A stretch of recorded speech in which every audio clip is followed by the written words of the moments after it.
Olha aí, ó, o que que cai para cada módulo. Então, tem conselho fiscal, não precisa ficar tão desesperado com o dirigente, conselho deliberativo. Por aqui mesmo você já vê como que a Totum trabalha, ó. Você vê como ela pesa a mão no comitê de investimento? 38 questões, 5, 10 e aí depois vai caindo, porque aí vai caindo outras questões sobre isso daqui. Os outros, ó, aqui vai aumentando para o intermediário e para o avançado dos dirigentes, e o Conselho Fiscal e Deliberativo continua a mesma coisa, tá? Então vamos entender como que funciona toda essa jogada aí, tá? Se ele me ajudar aqui. Opa, agora foi. Então, olha só, conforme eu tinha explicado para vocês, e agora nós vamos ficar hoje, amanhã e talvez até depois da manhã só nessa matéria, tá? De investimentos. Vai cair para todo mundo, como eu falei. Então, vamos lá. Bom, aqui em cima está a gestão de investimentos, qual é o módulo que eu estou, e aqui tem a 6.1, que é a legislação específica dos investimentos. Depois 6.2, renda fixa, 6.3, renda variável, e 6.4, fundo de investimento. Tá? Bom, existe uma lei que fala aonde que a gente deve aplicar as coisas. Onde que a gente deve pegar aquele benefícios lá, aquele dinheiro, patrimônio líquido do Instituto, onde que a gente deve aplicar. Isso daqui é antigamente era 3922, famosa 3922, né? Essa 3922 foi revogada e entrou a 4963 no lugar dela, tá? Então, é claro que eu vou pontuar para vocês o que é mais importante de cada coisa aqui, né? Ó, o Banco Central do Brasil publicou em 25 de novembro de 2021 a Resolução 4963, que define as novas regras de investimentos. A nova norma foi aprovada pelo Conselho Monetário Nacional. Então, quem aprovou não foi o Conselho Monetário Nacional. O Banco Central, ele só publica. Quem manda na parada ali é o Conselho Monetário, tá? A nova resolução traz as regras para a política de investimentos. Importante. Todo final de ano, a gente tem que mandar a política de investimento para a Secretaria da Previdência. Na política fala onde que a gente vai aplicar, como que nós vamos fazer, né? E os limites, só vou aplicar tanto por cento em tal coisa, só vou aplicar tanto por cento em tal coisa. Então, essa política é importante. O novo normativo substitui a resolução antiga, que era mais famosona, né? Que vinha concentrando tudo. Então, vamos entender o que ela fala sobre os limites. Quais são os limites, como que a gente pode investir essa história toda, tá bom? Então, olha só. No artigo 2º da resolução, já fala onde que a gente pode aplicar o dinheiro. Onde que a gente pode pegar o dinheiro do Instituto e colocar. Daí, eu já falo o seguinte. A gente pode aplicar em quê? Em instrumentos de renda fixa, renda variável. Renda fixa, o que que é? Fundo de renda fixa, títulos de renda fixa, título público federal, CDB. Renda variável, fundos de investimentos em ações. Investimentos no exterior, são fundos de investimentos que pegam, nós vamos ver isso, né, que pegam que investem em ativos do exterior, é o que a gente chama de ADR, ou melhor, de BDR, né, são títulos que investem em ações da Coca-Cola, por exemplo, que está lá fora. Investimentos estruturados, é o famoso FDIC, Fundo de Investimento e Participação, fundos imobiliários, e empréstimos consignados, novinho aí, né, ó. Então, é nisso que a gente pode investir. Vocês estão vendo que ali não tem investimento em metais preciosos, não pode comprar ouro, prata, níquel, chumbo, né? Não pode investir em metal precioso. Não pode investir em imóveis. Tá vendo que ali não tem? Tem fundo imobiliário. Imóveis é outra coisa. Imóveis é comprar direto lá. Comprar uma casa para revender. Então, escrevam já nesse slide que não se pode investir, porque o que eu vejo cair é assim. Das alternativas abaixo, pela resolução 4963 de 2021, da alocação de recursos, aonde que o Instituto de um regime geral um regime próprio de previdência não pode investir. Ele não pode investir o dinheiro dele diretamente em imóveis. Pode escrever aí, ó, diretamente em imóveis. Não pode comprar metais diretamente em commodity agrícola, diretamente no agronegócio, né? Comprar boi. Vamos comprar boi para... Rondônia tem muito isso, né? Criadores, a parte a pecuária de Rondônia é forte. Ah, então o Instituto vai comprar também gado, né? Para agora a arroba do gado pesadão aí, para 350, 400 reais. E aí, vai pegar trigo? Vamos comprar trigo, que subiu o preço para caramba. Não pode. Isso aí chama commodity. Commodity em inglês é mercadoria agrícola. Também não pode.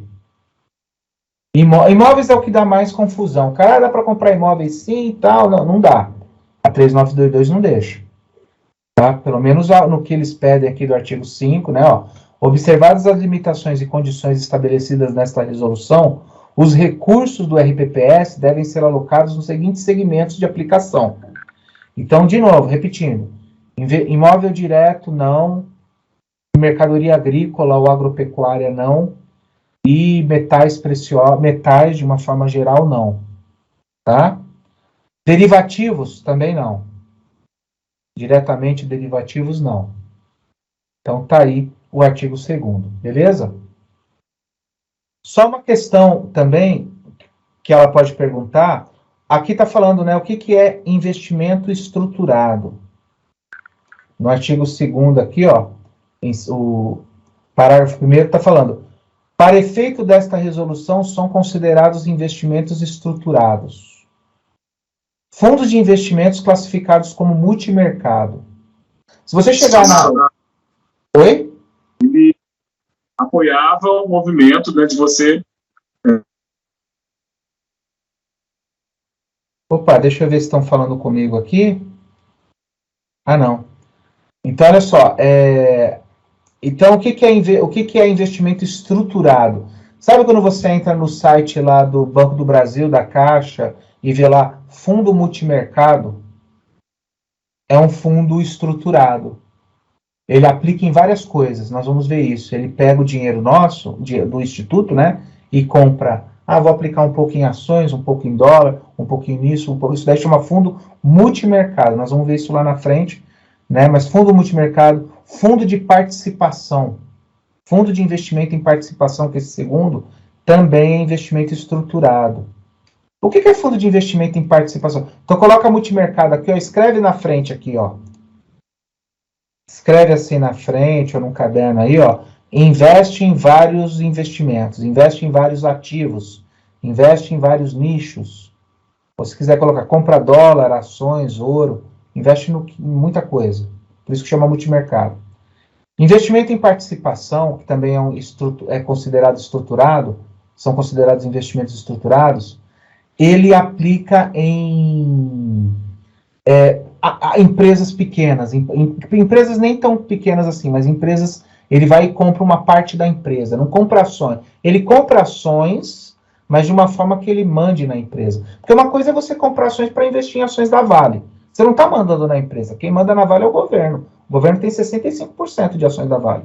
Não dá para você mandar. Você vai investir num fundo de ações da Vale, beleza. Fundo de ações da Petrobras. O fundo de participação, ele compra pedaço de empresas. Ele vai numa empresa média, tipo aí, em Rondônia tem os Irmãos Gonçalves, supermercado Irmãos Gonçalves. Aí ele chega lá e fala, ó, esse fundo de participação, para você crescer mais aí, estender por todo o Nordeste, você está no Norte, né? Estender por Nordeste ali, quanto que você vai precisar na sua operação? Aí o Irmão Gonçalves fala, uns 200 milhões. Então eu dou 200 milhões, você me dá 40% da empresa. Entendeu a jogada? 51% se eu te dar 400 milhões. Então, eles compram participação de empresas. Eles querem mandar. Então, escreve aqui, ó. O próprio nome já fala, né, FIP? Participação. Dá para a gente investir também nele. E tem um outro fundo que é classificado como ações mercado de acesso. Aí você fala para mim assim, nossa, Marco, esquisito. Eu pensei que ações mercado de acesso era um fundo de ações. Olha a pegadinha aí. Eu pensei que ações... Isso mais para o comitê, tá? O comitê tem que ficar muito esperto aqui. Eu pensei que ações mercado de acesso era um fundo de ações.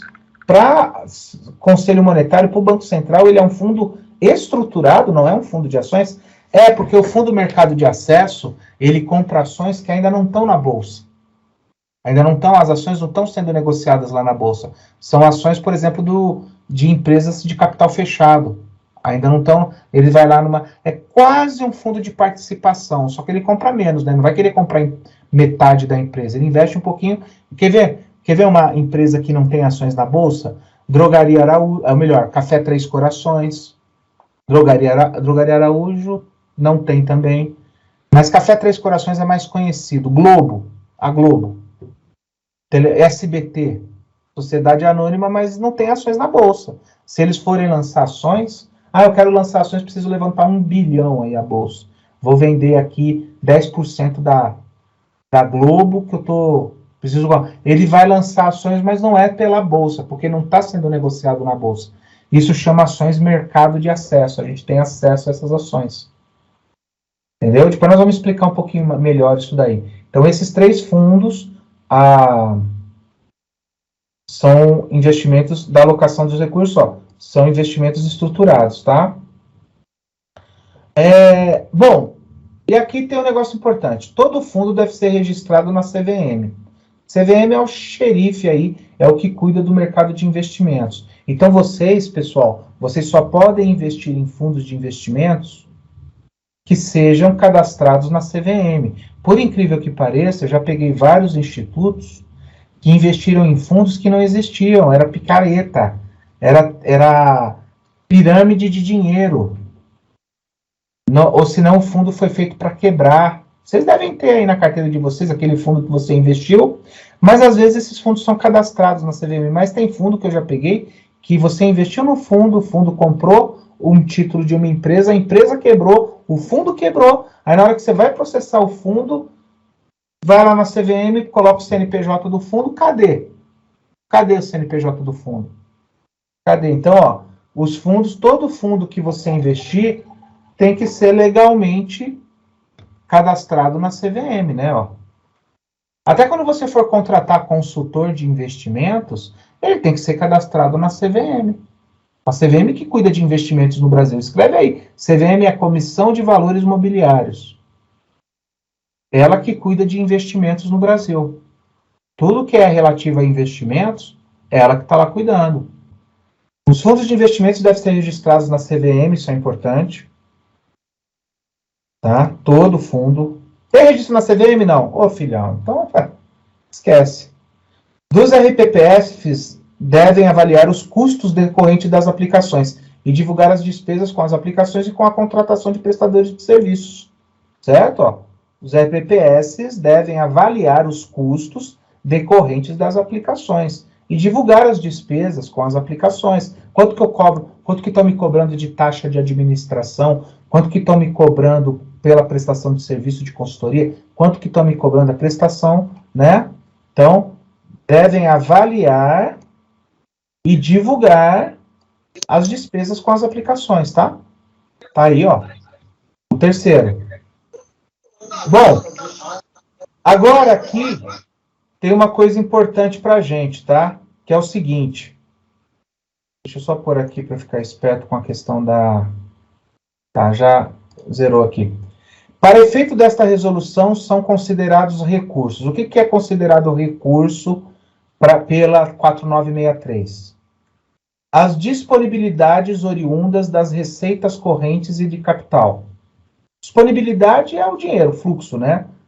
As disponibilidades de dinheiro oriunda das receitas, tanto correntes como de capital, os demais ingressos, de tudo que entra de dinheiro.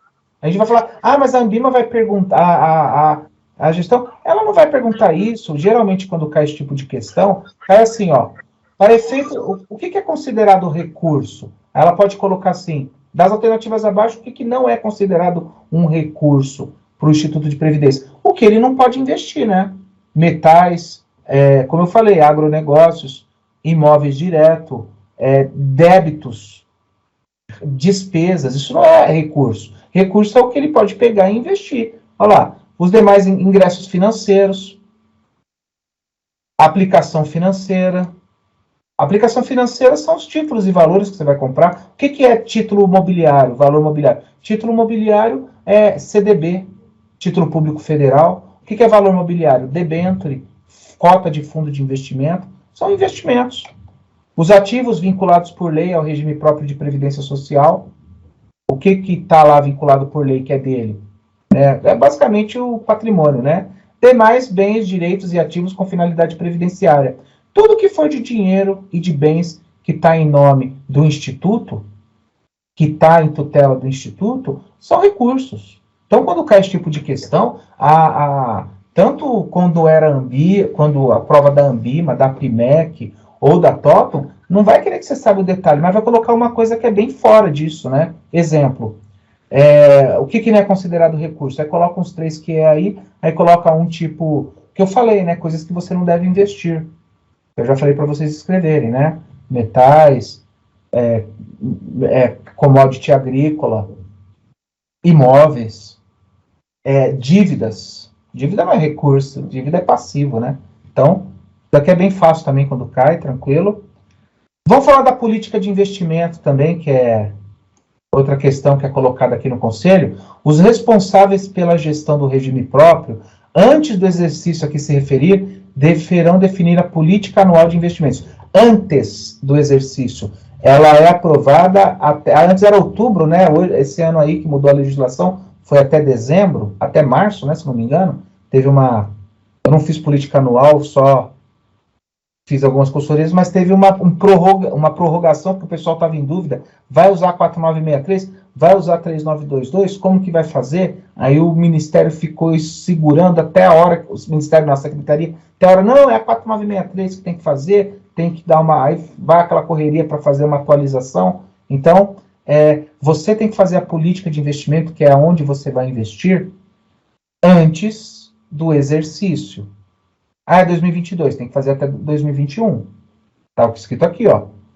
Os responsáveis pela gestão do regime próprio de previdência social, antes do exercício a que se referir, deverão definir a política anual de aplicação dos recursos, que chama política de investimentos. E aí, o que a política de investimentos, o que você deve colocar na política? Essa é uma questão que, assim, dá mais trabalho, certo? E a gente tem que ficar esperto porque dá o quê aqui, ó? São 8 critérios, né? Ó. Certo? Bom, gente, basicamente, o que você tem que se ligar nisso daqui? Política anual de investimentos, o próprio nome já fala, investimentos. É sobre os investimentos, os cenários, qual é o modelo de gestão que eu vou adotar, se eu vou terceirizar, se eu não vou, qual é o tipo de estratégia, qual é o tipo de fundo que eu vou comprar, qual é o tipo de ativo que eu vou comprar. Então, basicamente, é como você vai investir. Tudo que saia muito disso, tipo cálculo atuarial e sobrevida dos participantes, tábua biométrica utilizada. Não, isso é do atuário. Na política de investimentos, a única coisa que chega perto do atuário é a meta atuarial. Entendeu? Mas qual é nota técnica atuarial? Lembra da nota técnica atuarial? Tem que colocar na política de investimento? Não. Entendeu? Tem que colocar os cálculos usados para delimitar a meta atuarial? Não. Você coloca o que você vai perseguir. Então, olha só. Vocês vão ver que é tudo voltado para investimentos. Trabalho em blocos. O que a política de investimento tem que fazer? Falar sobre os investimentos. O que ela deve pôr? O modelo de gestão a ser adotado. E, se for o caso, os critérios para a contratação de pessoa jurídica autorizada a investir para o exercício profissional da administração de carteira. Então, qual que é o modelo de gestão? É o RPPS que vai cuidar, ele vai terceirizar tudo, entregar para a Caixa, e Caixa, investe aí, vai contratar uma consultoria. Então, o modelo de gestão. Qual é a estratégia que você vai fazer? Nós vamos aplicar tudo em IMAB, vamos aplicar tudo em ações, não dá para aplicar tudo, né? Vamos aplicar em ações, não vamos aplicar em ações, vamos aplicar em título mais curto. O que é título mais curto? O IRFM1, o IMAB5, né? Ou títulos mais longos, fundos com títulos mais longos, IMAB5+, o IDK2, o IRFM1+, são títulos, são fundos de investimentos que investem em títulos mais longos, né? Então, a estratégia de alocação dos recursos entre os diversos segmentos Então, você vai aplicar em ações, vai aplicar em renda fixa, vai fazer empréstimo consignado, vai comprar investir em fundo imobiliário. Então, vocês viram, é voltado para investimentos. Olha aqui a meta atuarial, ó, os parâmetros de rentabilidade a serem perseguidos, tendo em vista a necessidade de busca e manutenção do equilíbrio financeiro atuarial e os limites de diversificação e concentração. Então, lembra que é sempre assim, tendo em busca o equilíbrio financeiro e atuarial. Nunca é assim, tendo em busca o maior ganho possível. E se ligando que tem limite de concentração, não pode aplicar mais que 20% num fundo só, entendeu? Tem que diversificar, não pode aplicar em tal... Tem vários limites, depois nós vamos ver isso, tá? Então, ó, parâmetro, rentabilidade, os limites, que aqui já está falando, né? Os limites, aqui na parte também fala, os limites utilizados para investimentos em títulos e valores imobiliários, de emissão de uma mesma empresa, quanto que a gente, 20%, né? Qual que é o máximo que a gente pode aplicar numa mesma empresa do instituto? O instituto, ele pode falar assim, olha, isso é para não concentrar risco, né? Só vamos aplicar no máximo 2% do dinheiro do instituto num único emissor. Um CDB de um banco, né? Uma poupança de algum outro lugar. Então, vamos investir fundo de investimento. Olha, se for FDIC ou se for outro tipo de fundo, a gente só vai poder aplicar 5%. Qual é o limite para não concentrar risco? Isso daqui é não concentração de risco. Ó. Que é essa pessoa jurídica quebrar, né? A metodologia, os critérios e as fontes de referência a serem adotados na precificação dos ativos. Lembra que eu falei que tudo tem que ser marcado a mercado, Instituto de Previdência? Aqui está falando, ó, qual é a metodologia que você usa na marcação a mercado? Qual é o cálculo? Muita gente coloca lá na política de investimento, lá, utilizamos para toda a contabilidade dos recursos do Instituto a metodologia de marcação a mercado. Tem gente que explica dessa forma, o tribunal aceita, lá, a secretaria aceita. Né? Quais os critérios a serem adotados? A precificação a valor a mercado, precificação, a segunda regra da COSIF, a segunda regra da contabilidade, a segundo, entendeu? Mas a metodologia utilizada é a marcação a mercado, né? Põe aí marcação na curva que você vai ver, voltando para você. Marcação na curva é aquele negócio, vai render, não deixa rendendo. Quanto que rende? 1% ao mês? Então coloca 1% ao mês, ó. Vai pondo 1%. Mas a empresa tá para quebrar. Ninguém vai comprar esse título, hein? Não, eu apliquei 100 mil, já passou 10 anos, 10 meses eu tô com 110 mil, é 110 mil. Aí você tá marcando na curva. Marcar mercado se eu fosse vender esse título de 110 mil, quanto que eu conseguiria hoje? 80 mil, Marcos. Então é 80 que eu tenho que contabilizar. Entendeu? Então, metodologia. Você viu que é tudo voltado para investimentos? Não tem nada assim, dar cálculos atuariais, tábua atuarial, nota técnica atuarial. Não, tem a ver com investimentos. A metodologia e os critérios a serem adotados para análise dos riscos dos investimentos. Quais são as diretrizes que está sendo usado para o controle e monitoramento? Quais são os critérios para os riscos? Se você investe em ações e o mercado cai 2%, você perde 2% ali, você tira ou não tira? IMAB que gosta de dar negativo, né? Esse ano tá uma beleza. IMAB 5+, que dá negativo com força. E aí, se perder 2% no mês, tira ou continua? Entendeu? Essa que é a questão dos riscos, né? A metodologia e os critérios a serem adotados para avaliação e acompanhamento do retorno esperado. Poxa, eu espero ganhar nesse fundo de investimento tanto. Aquele negócio de estar sempre comparando. E aí, deu certo? Vai render isso? Né? O plano de contingência, o que é plano de contingência? Deu errado, deu ruim. A ser aplicado no exercício seguinte, com as medidas a serem adotadas em caso de descumprimento dos limites e requisitos previstos nessa resolução. Deu problema, moiou, né? Como diz em Ribeirão Preto, babou, como diz na Bahia, né? Deu problema aí, não bateu uma meta. Os limites foram... a gente falou que se desse 1% lá, isso chama VAR, né? Valor em risco. Valo e ati risco. Se caísse 1%, a gente ia tirar do IMAB, não tiramos, perdeu 3 no mês, tudo zoado. O que nós vamos fazer para o ano que vem, na próxima política, para ir atrás desse problema? Qual é o plano de contingência? Muita gente não tem plano de contingência, olha para trás e fala assim, né? Esse ano foi dose, hein? Vamos ver o ano que vem. Se a Secretaria de Previdência batesse pesado, ela voltava isso daí para vocês. E aí? Não bateu a meta atuarial, está com déficit atuarial. Vocês devem ter feito o equacionamento atuarial lá com o DRA, com a nota técnica lá do atuário, mas e aí na política de investimento? O que vocês vão fazer para correr atrás?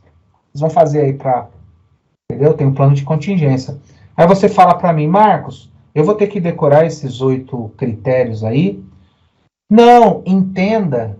O que eu falo para você? Entenda que esse tipo de questão, quando cai, ele vai colocar assim, ó, sobre a política de investimento, você deve contemplar no mínimo o quê?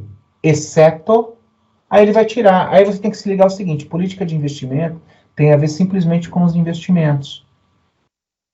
Então não vai ter nada de dados contábeis do Instituto de uma forma direta. Dados contábeis, dados atuariais, no máximo não, uma meta, assim, a rentabilidade perseguida, que eles nem chamam de meta atuarial, chamam de rentabilidade a ser perseguida, ou meta de rentabilidade. Entendeu a jogada? Então, qualquer coisa que tiver fora de investimentos, aí a gente tem que tomar cuidado, não é isso, tá bom? Então, política de investimentos, é só você dar uma lida, mas na verdade, se eu fosse você, eu não me preocupava em, metodologia e critérios para riscos, metodologia e critério para avaliação e acompanhamento do retorno, plano de contingência se não cumprir a lei. Não. Se você fizer isso daí, você vai ficar maluco. Ou maluca. Você entende o bojo do negócio. Talvez o pessoal do comitê de investimentos dá uma lida com mais calma nisso daqui. Mas na boa, gente, quando cai esse tipo de questão, cai bem simples assim, né? Claro, para quem sabe. Mas vocês vão saber, porque eu estou explicando. A questão cai alguma coisa lá, das alternativas abaixo, o que a política de investimento não contempla? Qualquer coisa que saia de investimentos, ela não contempla. Por que vai colocar cálculo atuarial ali? Por que vai colocar compensação previdenciária, com prévia ali? Por que vai colocar ali plano de benefícios? Né? Quais são os planos de benefícios do Instituto? Pensão, né? Ou melhor, aposentadoria e pensão. Mas, poxa, entendeu? Não precisa. Então, faz o bojo que você vai ver, fica de boa. O pessoal do comitê eu daria uma lida só para ficar mais tranquilo que nem eu estou fazendo, riscaria, fazia os exercícios, porque, para vocês cai 38, né? Não é 10. 10 já é bastante, mas 38 é bastante, mais ainda. Ok? Então, toma cuidado com isso. Outra coisa, você fez a política de investimento, entregou dia 20 de dezembro, entregou a política de investimento bonitinha, né? E se chegou em fevereiro, você mudou de ideia? O seu comitê de investimento falou assim, cara, nós falamos para aplicar em ações, mas não tá legal, hein? Eu acho que esse ano... Você pode mudar a política de investimento? Pode. Então, só essas regras que eu falo mais para você ficar esperto. Então, olha só. Justificadamente, estamos no artigo 4º, tá? Da política de investimento. Justificadamente, a política anual de investimentos poderá ser revista no curso de sua execução, com vistas à adequação ao mercado ou à nova legislação. Então, você pode mudar sim, não é uma coisa permanente, né? Você fez, tem que cumprir até dezembro. Se chegou aí, você falou que lá quer investir em ações, investir em participação, mercado de acesso, investir em títulos mais longos, só coisa arriscada. Chegou em abril, você já perdeu 4% do dinheiro do Instituto. Tinha 100, está com 96 milhões. Estava com 10, agora está com 4. Está com 6. Perdeu 40% é muito. Estava com 10, perdeu 400 mil. Pessoal, nossa senhora, vamos mudar essa política. Pode mudar. Muda a política de investimento. Coloca em coisas mais defensivas. Enfim, aí vai de vocês. Ok? Então, pode mudar, pode escrever aí do lado. Pode mudar a política. O regime próprio de previdência deverá estabelecer critérios para a contratação de pessoa jurídica. Ó, tá vendo aqui pessoa jurídica? Que desempenham a atividade de avaliação de investimentos em valores mobiliários, as quais devem ser registradas, autorizadas ou credenciadas na CVM. Então, por exemplo, você vai contratar um consultor. Não pode ser consultor pessoa física, pela lei. Tem que ter um CNPJ. E esse CNPJ tem que ser cadastrado na CVM. Tá? CVM tem que estar sempre, tá? CVM tem que estar sempre lá na história. E cuidado, pessoa física não. Pessoa física diretamente não. Tá? Tá aí, ó.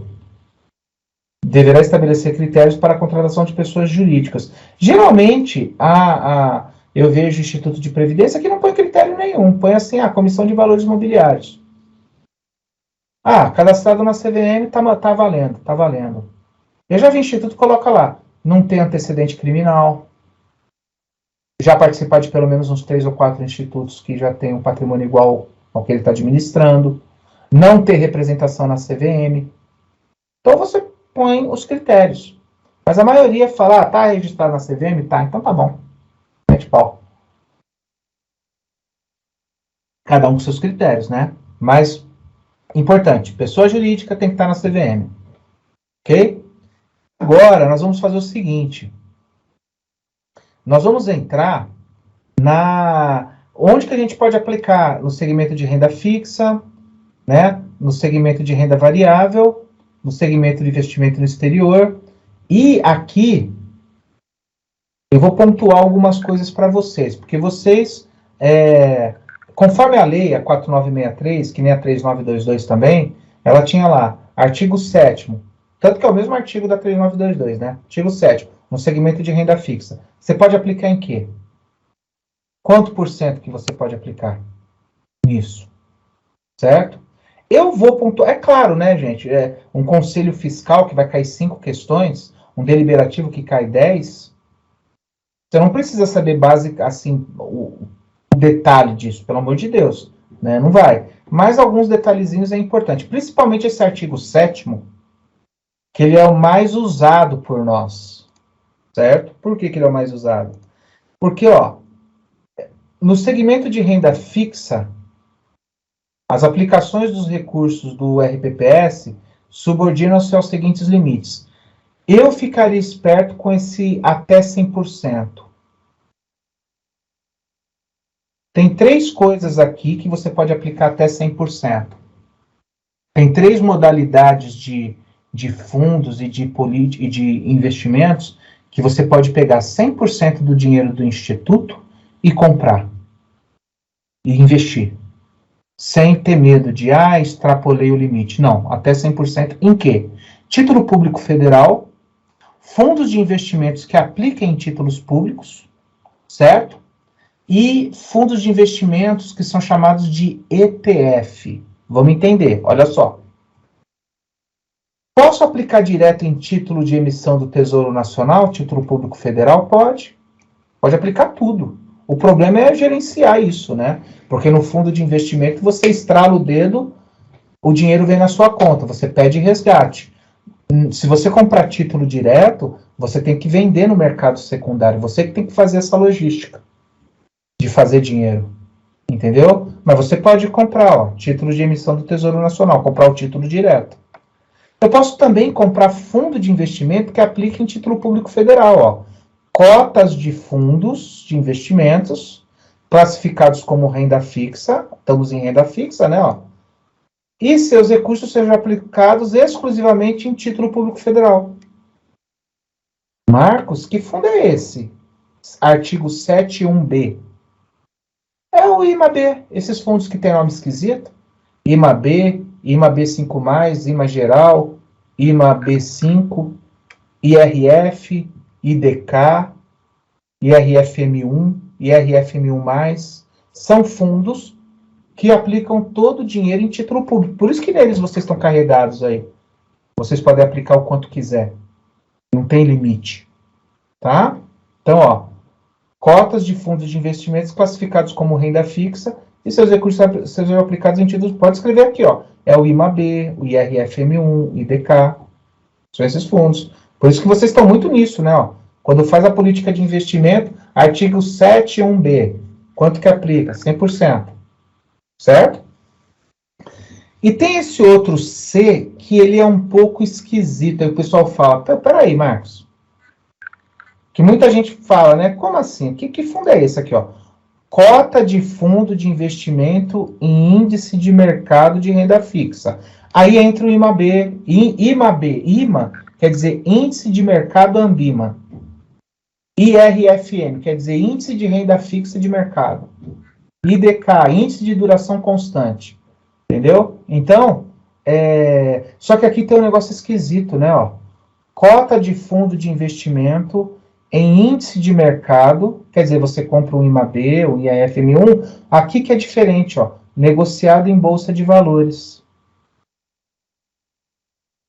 E que somente apliquem seus recursos em título público. Tudo aqui é título público. Marcos, como assim bolsa de valores?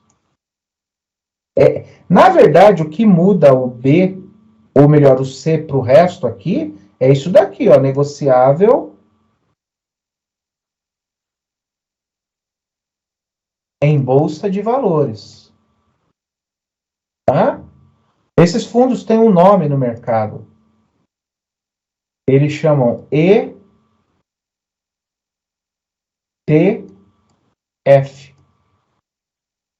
Oh, caramba, eu estou riscando aqui, mas tudo bem. ETF. É fundo negociado. T aqui é de traded. Traded em inglês é negociado. Exchange e de exchange. É bolsa. Então é fundo Exchange Traded Fund. Fundo negociado em bolsa. Então, qual que é a ideia dele? Qual que é a ideia desse fundo? Que nós vamos falar muito sobre ele. Só que nós vamos falar muito, mas na verdade não colou não, viu? A gente acaba aplicando só naqueles que a gente já conhece mesmo. Mas o que é um ETF? Quando você investe, é que nem um fundo imobiliário. Quem investiu no Caixa Rio Bravo aí, sabe o que eu estou falando. Para você investir, você investe pelo banco. Certo? Para você tirar o dinheiro, você tem que vender a cota para alguém. Você vai numa corretora e vende para alguém a cota. Como se fosse ações. Então, esses fundos ETFs têm essa ideia. Você vai ver lá, ETF IMAB. Eu já estou familiarizado com esses nomes, né? Mas se alguém vê lá, você vai investir num fundo que chama ETF IMAB?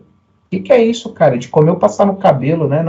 Não. ETF porque é um fundo negociado em bolsa. IMAB porque é um fundo negociado em bolsa que compra título público federal. O IMAB é título público indexado à inflação.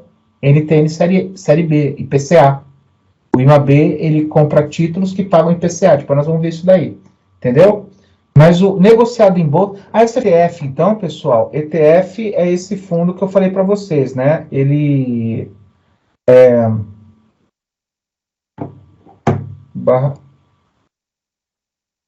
aqui, ó.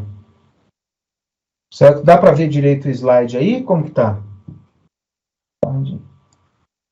Deixa eu pôr para cá. Opa. Por que não está indo, filhão? Ok? Então, olha só. Vimos essa parte, tá? Do segmento de renda fixa. Então, aí você fala assim, Marcos, mas por que criaram esses fundos de renda fixa? Por que fizeram essa questão, esses fundos que compram em bolsa? Porque sabe qual é o problema, gente? Quando vocês pedem um resgate, eu vou voltar aqui, ó. Quando você pede o resgate do plano de previdência, o que acontece? Ah, entendi. Eu estou vendo aqui uma...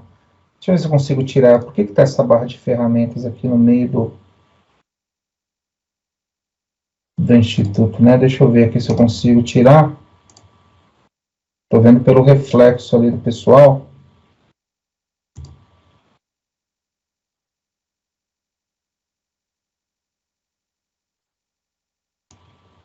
E aqui para mim não aparece nenhuma barra de ferramentas, isso que é o problema. Para vocês aparece, né? Deixa eu ver aqui. Agora sumiu a barra de ferramentas aí, né? Então o que acontece, pessoal? Essa questão aqui, o pessoal fala, né?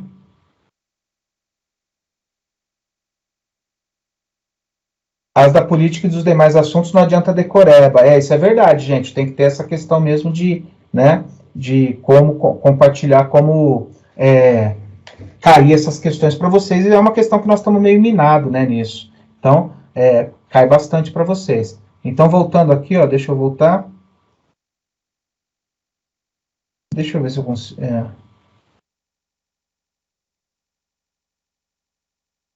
Essa barra de ferramentas que eu não consigo tirar. Bom, agora eu tirei, né? Então, olha só. Vamos voltar lá.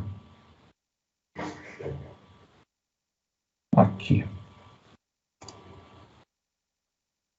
Então, como que funciona essa questão da... Cota 100%. Falou de título público federal, falou em 100%, tá? Falou em 100% da aplicação, você pode aplicar. Por que a questão é a seguinte, por que tira essa taxa de inventaram isso? Porque um fundo de investimento normal, ele tem o seguinte, o fundo de investimento normal, você quando pede resgate, eu tenho que pegar título público, vender no mercado, pegar e te pagar. Certo? Título público federal tem esse problema. Você pega o fundo de investimento tem esse problema. Você pede resgate, eu tenho que pegar o dinheiro seu, você quer resgate? Aí eu ponho para resgatar, eu vendo o título, pego e te dou o dinheiro. Então isso dá um trabalho, né? Agora quando é ETF, na verdade você não pede resgate, eu continuo com o dinheiro investido. Você coloca outra pessoa no lugar. Entendeu? Você vende a sua cota para uma outra pessoa, a pessoa vai te dar o dinheiro e os investimentos continuam rendendo. Então, essa é a questão da diferença aí de uma coisa para outra, beleza? Então, esse é o tal do ETF. Aqui nós temos até 5%. Eu acho muito pouco provável a lei chegar em cada um desses limites, vou até colocar aqui, ó, até 5% em operação compromissada, né? Apontador que tá, será que é essa? Até 30% em operação compromissada, certo? Olha aqui, ó. Diretamente em operações compromissadas. O que é operação compromissada? Para não ficar no ar aqui. Você compra um título público federal e você compra hoje e um banco já fala para você, tá bom, você compra o título vai vencer em 2025. Aí você fala, vixe, vou ter que ficar com esse título até 2025? O banco fala, não, quando você precisar, a gente recompra de você. A gente recompra o título daqui a um ano. Isso chama operação compromissada. Então o título está na mão do banco. O banco não gosta de vender esse tipo de coisa, né? Mas você investe no título público e ele faz um compromisso de recomprar esse título para você lá na frente. Marcos, é título público? Porque você está vendo aqui, ó. 5% diretamente operação compromissada, lastreada exclusivamente pelo título definido na linha A do inciso 1. O que é a linha A do inciso 1? Está aqui, ó, a linha A do inciso 1, título público federal. Então, você pode fazer compromisso 5%. O que eu poderia falar que pode cair para vocês mais é o seguinte, 100% em fundos que compram título público federal, beleza? Tá aqui, ó, 100% em título público federal. E 60% no restante, de renda fixa, tá? O que é 60% no restante? Porque tem fundos de renda fixa, como Aliança, da Caixa, como o Perfil do Banco do Brasil, como há vários aí, né? O Macro do Bradesco, né? E por aí afora. O Fluxo do Banco do Brasil, que ele não aplica só em título público. Ele pode aplicar em outros títulos, em CDB de bancos, debenture, pode aplicar em outros títulos. Então, fundo de investimento que aplique em outros títulos de renda fixa que não são título público federal, você pode investir no máximo 60% num desses tipos de fundos, 60% do dinheiro do instituto num desses tipos de fundo. Tá? Aqui, ó, cotas de fundos classificados como renda fixa, tá vendo? E o tal do índice, né, de negociáveis em bolsa, ETF de renda fixa. Então, o que a gente resume daqui? Deixa eu só resumir para você, renda fixa. Faz um resuminho aí da renda fixa, que vai cair na prova para vocês, que é o seguinte. Título público federal, 100%. Fundo que não investe só em título público, 60% é o máximo. Ok? Então, de novo, título público federal, 100%. Pode aplicar no que quiser ali, título público federal, tanto direto no título, como em fundo de investimento que só aplica em título, ou ETF que só aplica em título. Beleza. E o resto, Marcos, posso aplicar em fundo de investimento de renda fixa que não aplica em título público federal? Pode, só que você não pode aplicar mais que 60% do dinheiro do instituto lá. Beleza? Então, tá aí essa questão aí, beleza? Estamos aqui. Ações. Aqui tem outra coisa, né? Ó, 60%, isso daqui é importante. Falei para vocês dos 60%, tá? Tem mais uma coisinha aqui de renda fixa. Agora, eu posso aplicar em título de banco? Investir em CDB? Essa é a novidade. Até 20% diretamente em ativos financeiros de renda fixa. Olha aqui, ó. Até 20%. Isso daqui, pela novidade, é importante você colocar, ó. Diretamente em ativos financeiros de renda fixa de emissão de instituição financeira bancária. Então, o que é emissão financeira, instituição financeira bancária? LCI, LCA e CDB, e poupança. LCI, LCA, nós vamos ver isso em renda fixa, tá? LCI, LCA, CDB, poupança, isso você pode aplicar, ó, até 20% em ativos financeiros de renda fixa de emissão de instituição. Então, até agora, o que nós vimos? 100% em título público. Se é fundo de investimento que não aplica só em título público, o máximo é 60%, e até 20% se você quiser comprar direto CDB, de um banco. Tá? Ali o 20%. E lembra dos FDICs, que investem em direito creditório? Fundo de renda fixa de crédito privado, ou FDIC, fundo de investimento em direito de crédito. Esses fundos são classificados de fundos de direito creditório. O máximo que você pode aplicar é 5%. Tá? Então, isso daqui também é importante para vocês. Trabalhar esse conceito. Ó. Até, deixa eu pôr aqui a computador, caneta aqui, ó. Até 20% em instituição financeira, títulos de emissão financeira, e até 5% em FDIC, em direito creditório. Então, o renda fixa que é o mais complicadinho aí pra gente ficar, porque a gente tem que ficar esperto, tá? Eu tô vendo que agora a barra parou de aparecer, pelo que eu tô vendo aqui pela tela, é isso? Tá tranquilo ou não? Então, bom, deve estar, né? O pessoal tá... Deixa eu pôr aqui. Não tá vindo aqui. Ok? Então, bom, cobre algumas... Tá, obrigado, de nada. Voltando aqui, então, para a nossa história.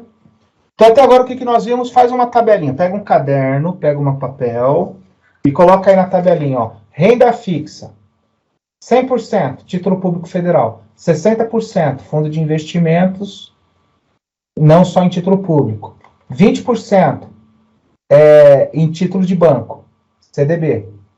5% em FDIC. Né? No comitê de investimento, talvez caia assim. Se for para o Conselho Fiscal e Deliberativo, pode cair questões cai mais do título público, que é o principal, beleza? Mas tá aí, a gente tem que ficar esperto. Bom, renda variável. É o artigo 8º da lei. Renda variável ações, tá? Qual que é o máximo que a gente pode aplicar? 30%. Olha lá, no segmento de renda variável, as aplicações dos recursos dos regimes próprios subordinam-se ao limite de 30%. Em quê? Em fundo de ações. Ou cota de fundo de ações, ou, de novo, tal do ETF, né? Ó, cota de fundo de investimento em índice de mercado de renda variável, negociáveis em bolsa. Toda vez que fala assim, negociável em bolsa de valores, é o tal do ETF. Ok? Então, 30% em ações. Então, renda fixa, 100% título público ou 60% se não for título público. Ações, 30% é o máximo que a gente vai poder investir. Ok? Aí tem um negócio que a gente vai ver lá na... Mas que é importante a gente já colocar, tá? Porque isso vai cair para todo mundo. O que é? Quando você está... Aqui está falando do negócio. Ó, os RPPS que comprovarem a adoção de melhores práticas de gestão previdenciária. Quer dizer, o cara que se habilitar ao progestão, tá? Que está falando aqui é do progestão. Terão os limites para a aplicação dos ativos de que tratam os incisos 1 e 2, que é aqui que eu acabei de explicar, do caput, que é aqui, né, do artigo 8º, elevados em 5 pontos percentuais a cada nível. Quer dizer, quanto mais você... Se você está no normal, que nem você está agora, você não está no progestão, o máximo que você vai poder aplicar da sua política de investimento em ações é 30%. Beleza? Mas eu sou do progestão nível 1, Marcos. Então não é 30, é 35. Marcos, eu sou do nível 2. Não é 35, é 40. Entendeu a jogada? Então, a cada nível de governança você aumenta 5 pontos. Isso daqui, como eu vi que a Totum ela tem perguntado muito sobre os critérios para o progestão, tal, eu ficaria esperto com essa ideia, certo? Deixa eu pegar aqui, marca-texto. Eu ficaria esperto com essa ideia aqui, ó. Aliás, deixa eu só... Tudo bem, ok e tal.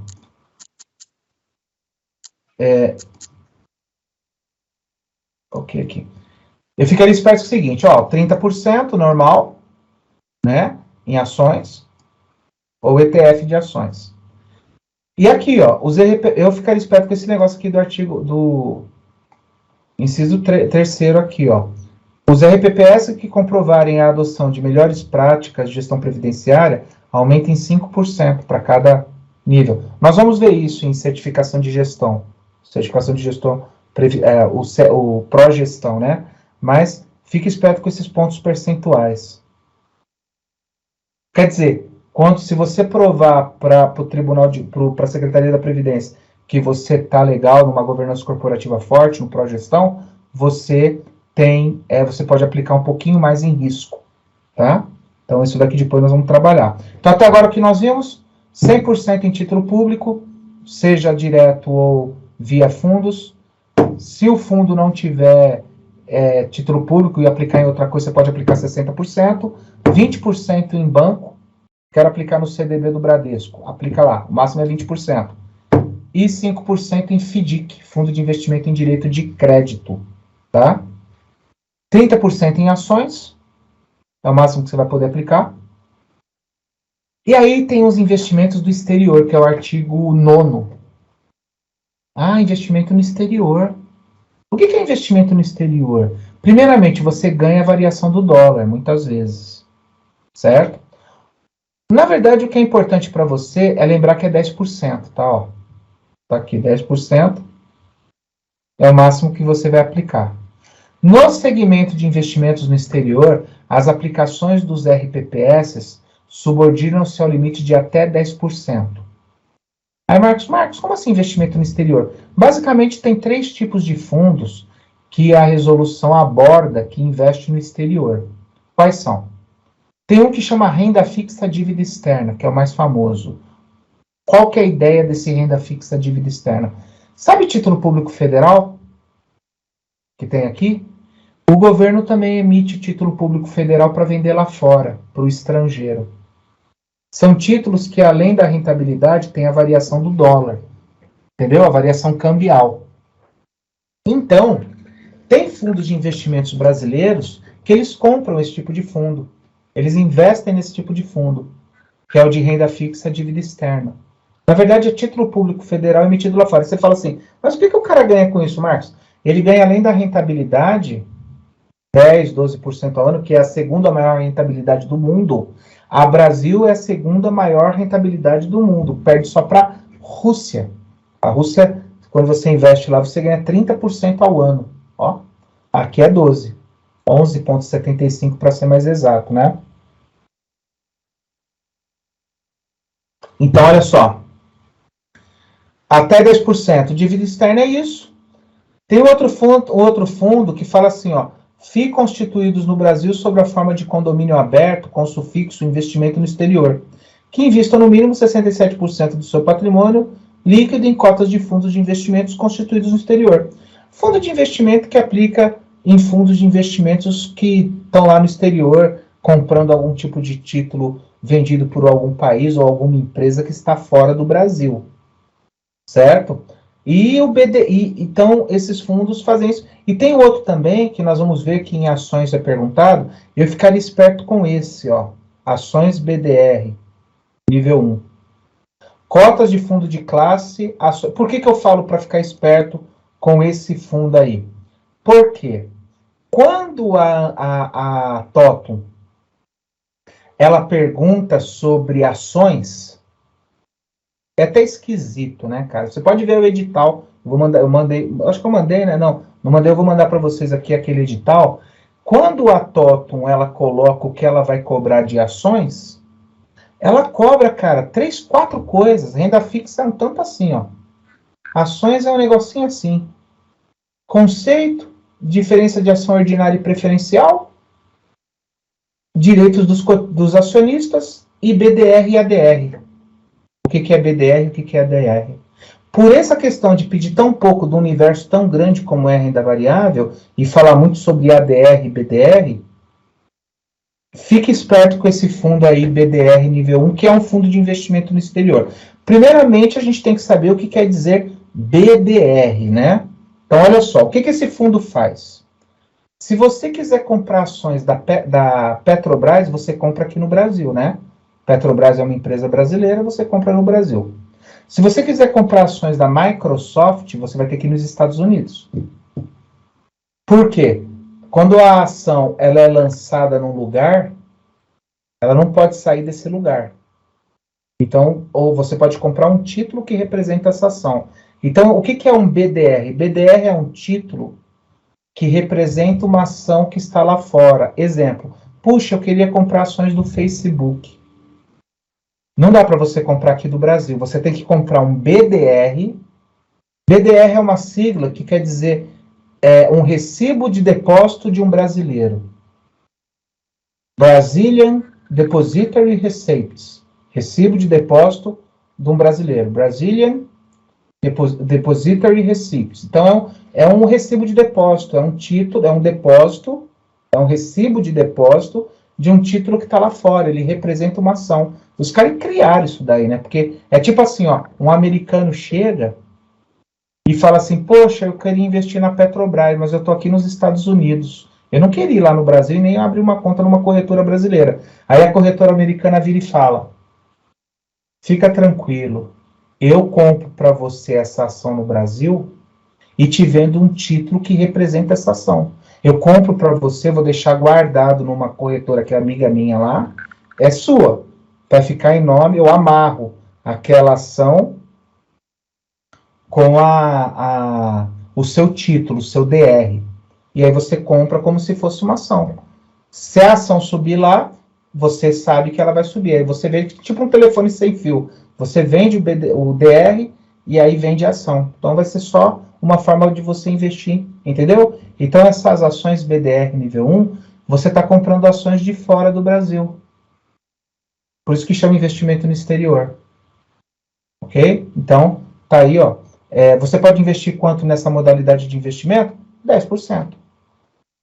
Tá? E aí eu pus um exemplo aqui, mas eu até depois eu acho que, né, o que eu achei mais importante, o que aqui está falando, né? Dos investimentos no exterior, você tem que seguir duas coisas. Primeiro, o fundo ele tem que estar em atividade no mínimo há 5 anos. Ele não pode ser um fundo que foi criado ontem, né? Olha lá, os gestores dos fundos de investimentos constituídos no exterior estejam em atividade há mais de 5 anos. E o montante também tem que ser acima de 5 bilhões de dólares. Então não é qualquer fundo, o cara criou um fundo lá, chama Tabajara Incorp. Tabajara Incorp Matuskela. Aí você, nossa, o fundo é bom, foi criado quanto? Foi criado semana passada para investir em codificador de ar lá na Tanzânia. Aí você, deve ser bom esse trem, vou comprar. Quanto que tem nele? Você é o primeiro que vai entrar. Então faça isso, entendeu? Tem que ter pelo menos 5 bilhões de patrimônio, 5 bilhões de dólares. E tem que ter 5 anos, né? É a primeira coisa. E outra coisa, os fundos têm que ter no mínimo rentabilidade inferior, rentabilidade acima de 12 meses. Aliás, é uma coisa que a gente vai ver muito isso daqui, tá?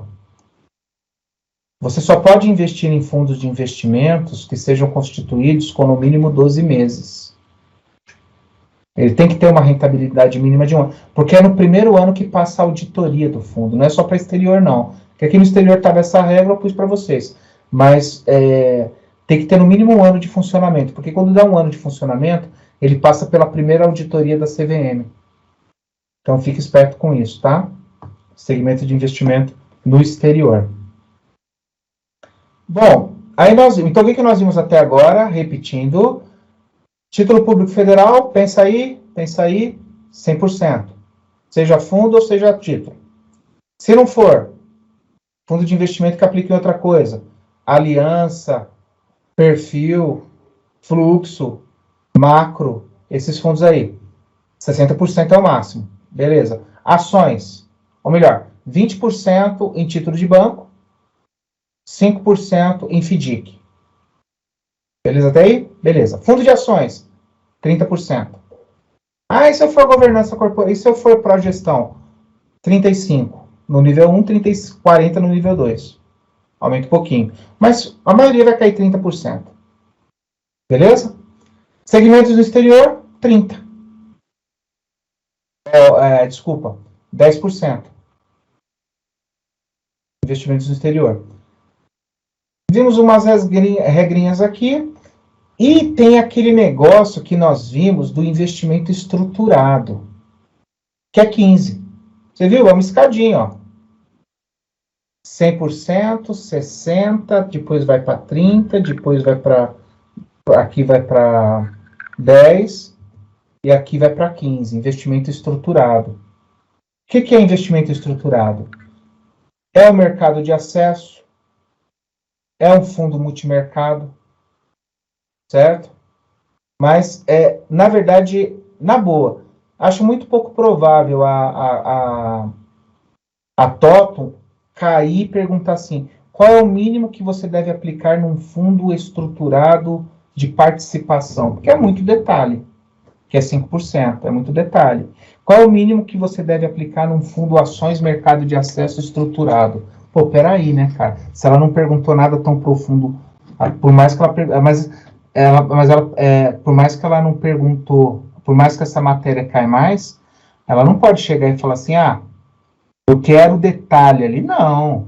Tem gente do dirigente aqui, tem gente do comitê fiscal, conselho deliberativo. Não precisa saber o detalhe do detalhe. Entendeu? Então, se ela for aprofundar muito, ela vai ficar em cima desses 15% aí. Qual é o máximo que um instituto de previdência deve aplicar em investimentos estruturados? Que é um fundo multimercado, que a maioria que vocês investem é um multimercado. 15%.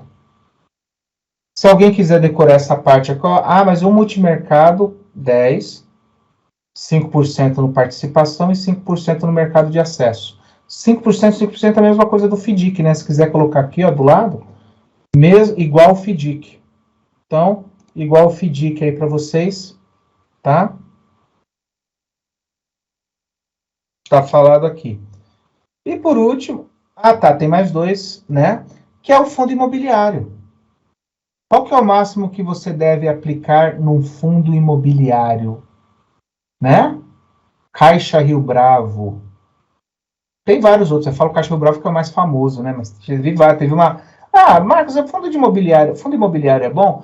A principal vantagem do fundo imobiliário é ser isento de imposto de renda para pessoa... isento de imposto de renda. RPPS já é.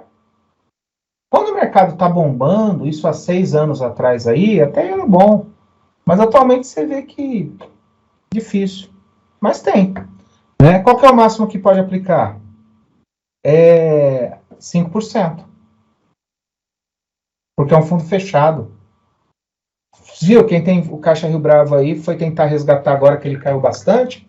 O pessoal falou, vai lá tentar vender lá na cota. Foi lá tentar vender, caia mais ainda. Falei, gente, estou preso num looping do terror aqui. Eu olho para o fundo cai. Eu tento vender, ele vai cair mais ainda.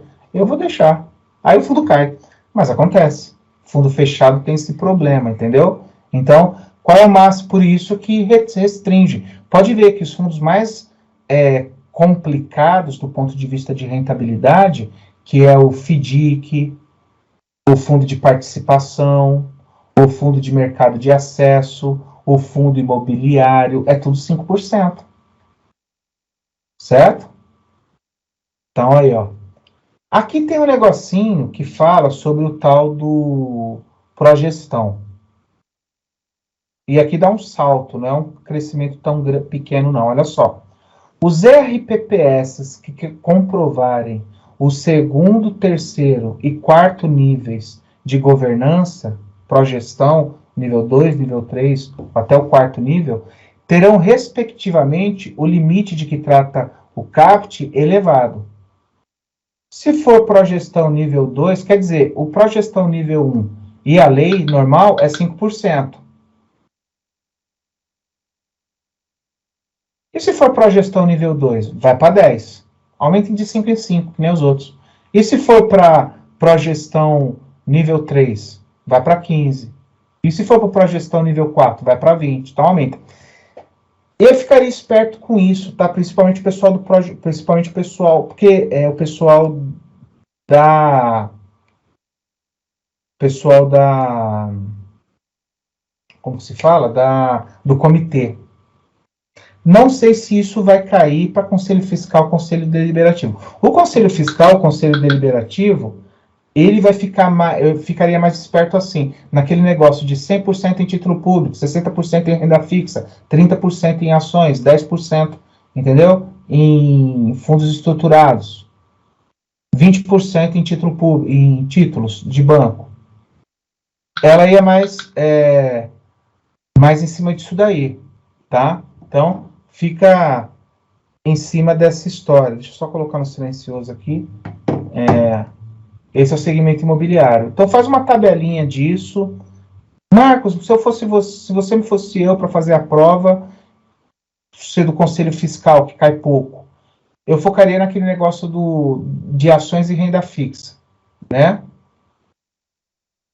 Para finalizar, a grande questão que estava todo mundo esperando, mas que o pessoal viu que não é bem aquele negócio todo, né? Todo mundo sempre falou de, vou emprestar dinheiro para instituto, vou emprestar dinheiro consignado, o banco está mordendo uma fatia que a gente poderia estar ganhando, e é isso e aquilo, com certeza, tudo verdadeiro. Mas para você emprestar não é tão fácil assim, né? Tem que ter uma estrutura e tudo mais. Mas no que cabe a gente para a prova, não vou me aprofundar nisso, que isso é matéria para o outro termo, o negócio é o seguinte, quanto que você pode pegar do dinheiro do instituto e aplicar? E emprestar? 5%. Você viu que entra naquela alçada de coisas arriscadas? Pode pôr aí, 5%. O que é tudo 5%, o máximo 5%? Empréstimo consignado, fundos estruturados. Não, fundo estruturado não, desculpa. Bom, dentro do fundo estruturado tem o mercado de acesso, né? Outros 5%, acabamos de falar ali, fundo imobiliário, né? Fundo de participação, outros 5%, ó. O resto, entendeu? Então, depois vocês vão trabalhar mais isso daí. Então, o empréstimo consignado está aqui, ó. No segmento de empréstimos assegurados, na modalidade consignado, as aplicações dos recursos subordinam-se alternativamente às seguintes limites. Esse é o até 5%, que eu acredito que é o que vai cair. Esse eu falaria para vocês tomarem cuidado. Certo? Mas e se o cara tiver nos níveis de governança previstos no inciso 1 do artigo 7º, né? Aqueles níveis de governança de progestão, a dobra vai para 10%. Não tem assim, mas é progestão nível 1, é diferente de progestão nível 4? Não, tudo 10%. Então, esse eu falaria para vocês tomarem cuidado. Esse daí, ele tem uma questão mais pesadinha aí, tá? Que pode ser que caia porque é novidade.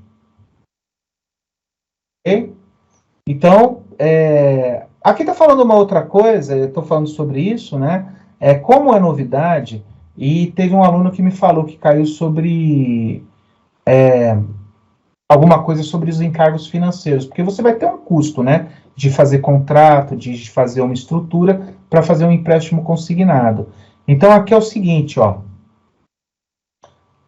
Bom, é claro, se tem encargo financeiro, se tem custo, a própria operação tem que pagar esse custo. Não adianta você, vou emprestar aqui, mas vai ter custo. Deixa para o...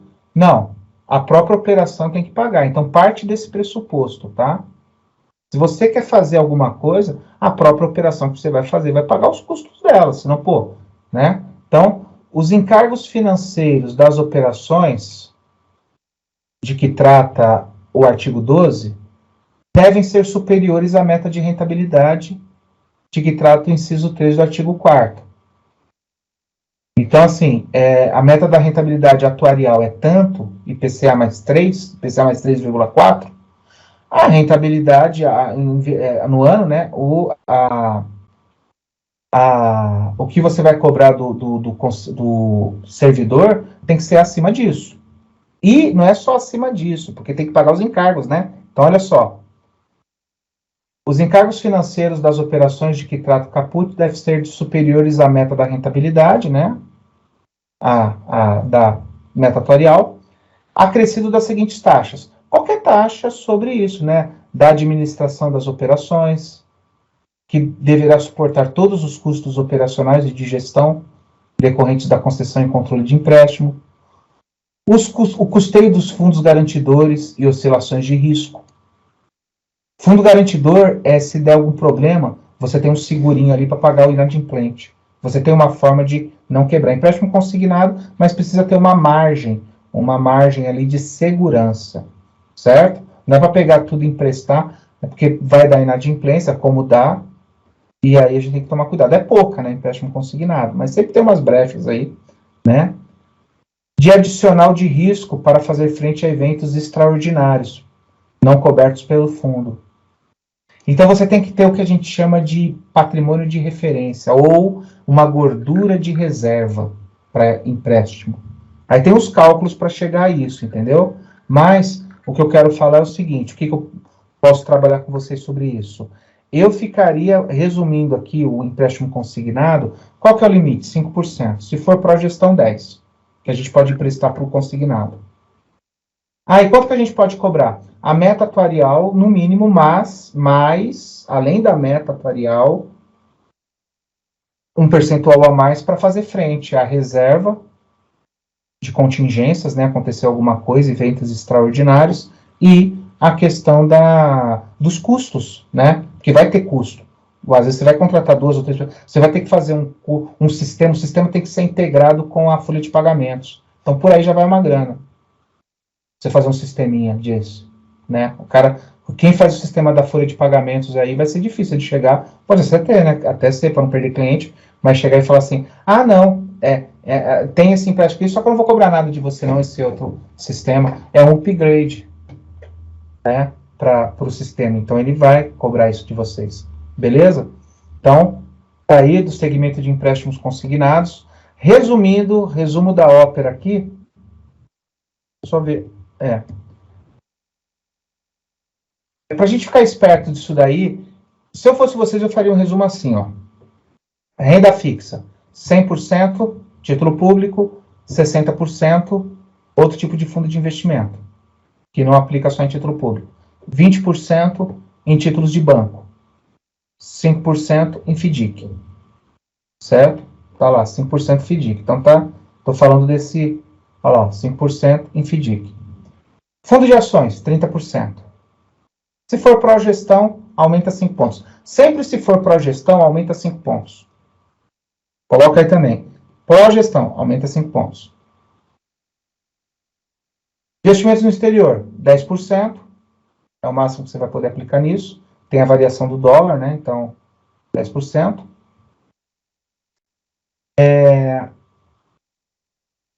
Investimentos estruturados, 15%. 5% para fundo imobiliário. É esses que eu acho, como tem muitas questões, né, 38 questões, a Totum pode perguntar um deles, certo? E empréstimo consignado. Também o máximo que o Instituto pode investir, pode alocar do patrimônio dele em empréstimos consignados é 5%. Ah, e se for para a gestão? Vai para 10%. Aumenta de novo 5 pontos. Ok? Então, esse é o resuminho da política. Toda política de investimento tem que seguir esse. Então, se você colocar na política de investimento lá, vamos aplicar 6% em fundo imobiliário, vai voltar, porque você estourou o limite. Ou se você não falou, você falou 5%, só que você investiu e pela rentabilidade passou de 5%, está desenquadrado, vai receber notificação. Ok? Então, isso daí, dei uma boa resumida para vocês, né? Apontei o que cai, então fiz um atalho legal. Isso daí, porque é bastante matéria, então se você não se ligar, não pegar os pontos principais e não saber como intuir como a PMEC ou como a Ambima ou como o Totum faz a prova, você se perde, porque é muita informação. Às vezes você fica num detalhe que nunca vai ser perguntado, tá? Você vê o pessoal do Conselho Fiscal? São 4 questões de todo esse tudo isso que nós vamos ver. É muito pouca questão para muito assunto, entendeu? Então, até depois eu quero ver o Conselho Fiscal aí que foi fazer prova. Marcos, que caiu de investimentos? Porque é tanta coisa pro cara, vai perguntar o básico do básico, né? Não dá para ele aprofundar. Ok? Então tá aí, segmentos do exterior. Marcos, aposto no quê? Renda fixa, empréstimo consignado. Fique esperto com esses dois, viu? O pessoal do fiscal aí. Bom, vimos isso e já estamos em cima, né? Vamos fazer o seguinte, então, ó, segmento. Daqui para frente, a gente vai entrar em alguns termos da gestão. O que a gente tem que fazer da gestão? Nós vamos falar um pouquinho da gestão, tá? Do custodiante, das outras contratações, do registro de títulos. E aí eu vou pensar para vocês, ó, alguns detalhes aí que é bom a gente pensar, tá? De falar sobre isso daqui. Primeira coisa a gente saber, pode cair a questão no artigo 21, fala sobre a diferença da gestão própria, da gestão mista ou da gestão por entidade autorizada ou credenciada, certo? Então, ó, a gestão do dinheiro do Instituto, ele pode ser feita de 3 formas. Ou só o Instituto cuida, certo? Só o Instituto cuida, quando as aplicações são realizadas diretamente pelo Instituto, pelo RPPS, certo? A outra forma é você pegar todo o dinheiro e entregar para um banco, para uma corretora, para uma entidade autorizada a aplicar. Você não vai falar nada. Essa é mais difícil de acontecer, né? Porque senão não tinha por que ter o RPPS. Mas o RPPS pega e entrega tudo na mão da Caixa Econômica, do Banco do Brasil. E aí ela vai investir do jeito que está. Isso daí chama gestão por entidade autorizada e credenciada. E a última é a gestão mista, né? Você faz por gestão própria e divide um pouco lá para a gestão do banco. Então, ó, a gestão das aplicações poderá ser própria, por entidade, autorizada e credenciada, ou mista. Gestão própria, quando as aplicações são realizadas diretamente pelo órgão ou entidade gestora do regime próprio de previdência, do Instituto, do regime próprio. Você pega e investe. Gestão por entidade autorizada e credenciada, quando as aplicações são realizadas por intermédio de um banco ou de outra instituição autorizada para o exercício profissional da administração de carteira. Então você pega e entrega para uma corretora. A corretora fala assim, deixa comigo, eu que vou investir. Aí ela investe, né? Dentro dos limites e tal, e ela vai tentar bater a meta atuarial aí para você. E a última é a gestão mista, né? Quando as aplicações são realizadas parte por gestão própria e parte por gestão da entidade autorizada. Você pega aí o seu instituto tem, sei lá, 50 milhões, você divide, sei lá, dá 20 milhões lá para a gestão da corretora e você investe o resto. A parte mais, tem gente que faz isso para a parte mais arriscada, né? Fala assim, olha, fundo de investimento em ações, fundo estruturado, fundo cambial, esse eu tenho que tomar um pouco de cuidado. Então, esse, corretora, você faz. E a gente aqui, a gente faz o feijão com arroz, né? Investir em IMAB, investir em RFM, né? O que o Carlindo falou é interessante. Depois eu vou explicar para vocês a fundo o que é o IMAB, o que é o IRFM, nós vamos entrar em produtos, né? Estamos beliscando ainda a parte de gestão, depois a gente entra em produtos de renda fixa, ações, depois a gente entra em fundos, e aí vai dar para explicar bastante sobre isso, beleza? Então, aí ó, bem simples, né? Gestão própria você faz você mesmo, gestão por entidade autorizada você entrega para pessoa investir, pessoa jurídica, né, claro. E gestão mista, você põe uma parte, geralmente uma parte que tem mais risco, você dá para a corretora investir, e a parte que é mais tranquila ali para o custeio também, para pagamento de aposentadoria, fazer aquele, o mais tranquilo, né, de renda fixa, você faz, ok? Então essa é a diferença. Ah, é uma pergunta passível de cair pela Totum, tá? Ela pode chegar e perguntar para vocês, qual é a gestão, né? Qual que é a diferença de gestão própria para gestão mista? Quais são as formas de gestão de um dinheiro do instituto? Então, tem aí, certo? Tá aqui as três. Outra coisa, então eu vou pontuar para vocês, do custodiante. Em caso de contratação de serviços de custódia, o que é serviço de custódia? Ele vai guardar o título para você. Você compra título público federal e ele guarda o título para você. Você compra CDB, ele custodia para você. Você compra mais título público, né, que acontece esse tipo de custodiante. Na verdade, o ideal daqui é você entender o seguinte, qualquer pessoa que você for contratar, no sentido de investimento, tem que ter um prévio credenciamento. Até nós falamos sobre isso, né? Teve um pessoal que falou aí no chat, por isso que é bom ter o prévio credenciamento, para ver se a pessoa não é picareta, né? E também tem que ser e observada a regulamentação da CVM. Então você tem que ver se esse custodiante, essa pessoa que vai guardar dinheiro para você, vai guardar o título público, por exemplo, ele é um custodiante autorizado, que é o caso da Selic. A Selic, que chama Sistema Especial de Liquidação e Custódia, ela que guarda título público federal, né? Então, se for a Clearing B3, é bom que no Brasil só tem duas, né? Ou é a Clearing B3, que é da B3, ou nós vamos ver o que é essa Clearing B3, ou a Selic, que guarda título público. Nos Estados Unidos tem muitas, tem 65, você que escolhe quem vai guardar para você, quem vai fazer a contabilidade para você. Mas a ideia principal é a seguinte, se você for contratar, você tem que fazer um prévio credenciamento, e tem todas umas normas, né? Ele já tem que ter feito esse trabalho, tem que ser credenciado na CVM, tem que respeitar a regulamentação da CVM, tem toda uma história por trás disso, beleza? Então sempre, pode colocar aí no slide, ou do lado da apostila, ou no caderno, sempre tem que ter um prévio credenciamento e tem que seguir as regras da CVM. Quando se fala seguir as regras da CVM, se fala também em você ser vinculado à CVM, você ser registrado na CVM, tá? Então, regulamentação estabelecida pela CVM e pelo Banco Central.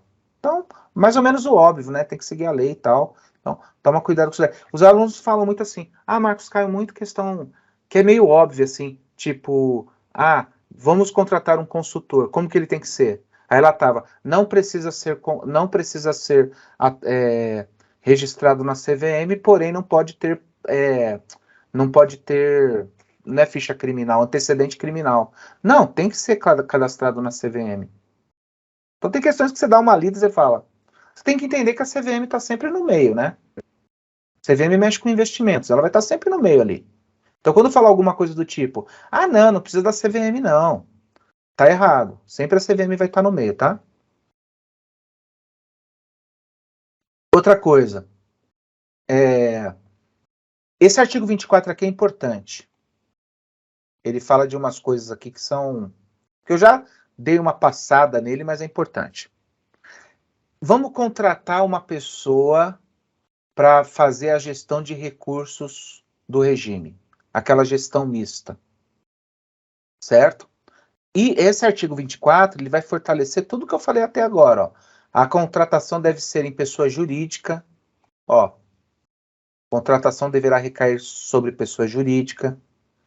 A regulamentação específica da CVM tem que ser respeitada.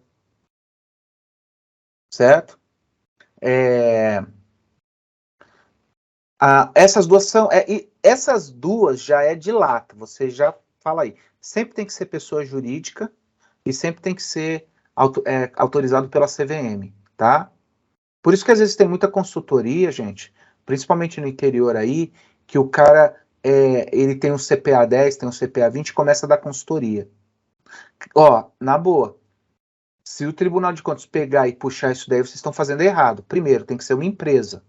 Tem que ser pessoa jurídica. Segundo, a pessoa jurídica tem que ser habilitada pela CVM. Tem que ter essas duas. Então, eu vejo muita coisa assim, o cara da consultoria, ele nem é habilitado pela CVM e nem é pessoa jurídica, é contratar a pessoa lá. Toma cuidado, se acontecer algum rolo, você não tem nem como processar, você está errado desde o começo. Então, aqui o artigo 24 já fala sobre isso. Nós vamos ver vários artigos que falam sobre isso. Pessoa jurídica habilitada pela CVM, pessoa jurídica habilitada pela CVM, tá? Então, essas duas aqui é importante. Outra coisa, tem um negócio aqui que é importante, ó. A contratação sujeitará o prestador e as partes a ele relacionadas em relação às aplicações dos recursos a fim de que ele não receba comissão. Ó, não recebam qualquer remuneração, benefício ou vantagem que potencialmente prejudiquem a independência na prestação de serviço. Entendeu? Eu estou dando consultoria, ou eu estou cuidando do dinheiro do instituto, aí vem algum fundo e fala assim para mim, Marcos, aplica comigo aí, ó, que eu vou te dar 1% do que você aplicar. Não pode. É vedado por lei, ó. Resolução Conselho Monetário Nacional, artigo 24, inciso 2, a linha A. Não pode. Não recebam qualquer remuneração. É claro que eles não vão receber na cara, né? Não vai ser assim. Mas toma cuidado. Às vezes a pessoa que está fazendo a gestão dos recursos ou a consultoria está muito... mas esse fundo é bom. Mas esse fundo é legal. E o comitê só assim, né? Ó, não sei. Mas esse fundo é bacana. Toma cuidado. Não recebam qualquer remuneração, benefício ou vantagem. Óbvio, né? Contratar, não pode receber isso daí, porque senão é conflito de interesse. Outra coisa. Olha ali, ó, o regime próprio de previdência, o RPPS, deve avaliar a capacidade técnica e potenciais conflitos de interesse de seus prestadores de serviços. Capacidade técnica e potenciais conflitos de interesse. E das pessoas que participam do processo decisório, inclusive por meio de assessoramento. Ó o assessor aqui, ó, consultor. Imagina, o mesmo cara que vende um fundo de investimento, que nem esse negócio, né, que o Banco do Brasil estava fazendo. Não, dá o dinheiro para eu administrar, que é a gestão, né, que é essa gestão do artigo 21 aí que eu falei, gestão por entidade autorizada. Aí o Banco do Brasil fala assim, pode deixar que eu administre, eu vou ser o mais isento possível. Eu falei, dá vontade de eu perguntar, né? Quer dizer que se tiver um fundo da Caixa melhor, você vai falar pra gente? Aplica lá no da Caixa que ele é melhor? Se tiver um do Bradesco melhor, você vai falar isso? Claro que não, né, meu amigo? Você vai dar vai chegar para a raposa. Não que a raposa não é no sentido de roubar, mas não vai sair do Banco do Brasil. Todo o dinheiro vai estar lá. Você não vai poder pôr um pouquinho na Caixa, um pouquinho no Itaú, um pouquinho no Santander, um pouquinho no Bradesco. Ou vice-versa, né? Se você escolher uma outra gestora. Pode ter certeza que a pessoa vai puxar sardinha para ela, né? Então, aqui, ó, o regime próprio de previdência social deve avaliar a capacidade técnica e os potenciais conflitos de interesse, tanto de quem ele contrata, como de quem participa do processo decisório, é o comitê de investimento aqui, ó. Inclusive por meio do consultor. Então, se está tendo conflito de interesse, o cara tem muita conversinha com fundo, né? Toma cuidado com isso. Olha lá, o conflito de interesse será configurado em qualquer situação em que possa ser identificada ações que não estejam aliadas aos objetivos do regime próprio, independentemente de obtenção de vantagem para si ou para outrem, da qual resulte ou não o prejuízo. Olha que interessante esse terceiro aí. O conflito de interesse não é só simplesmente você prejudicar um instituto, é você escolher um investimento que não está na política de investimento.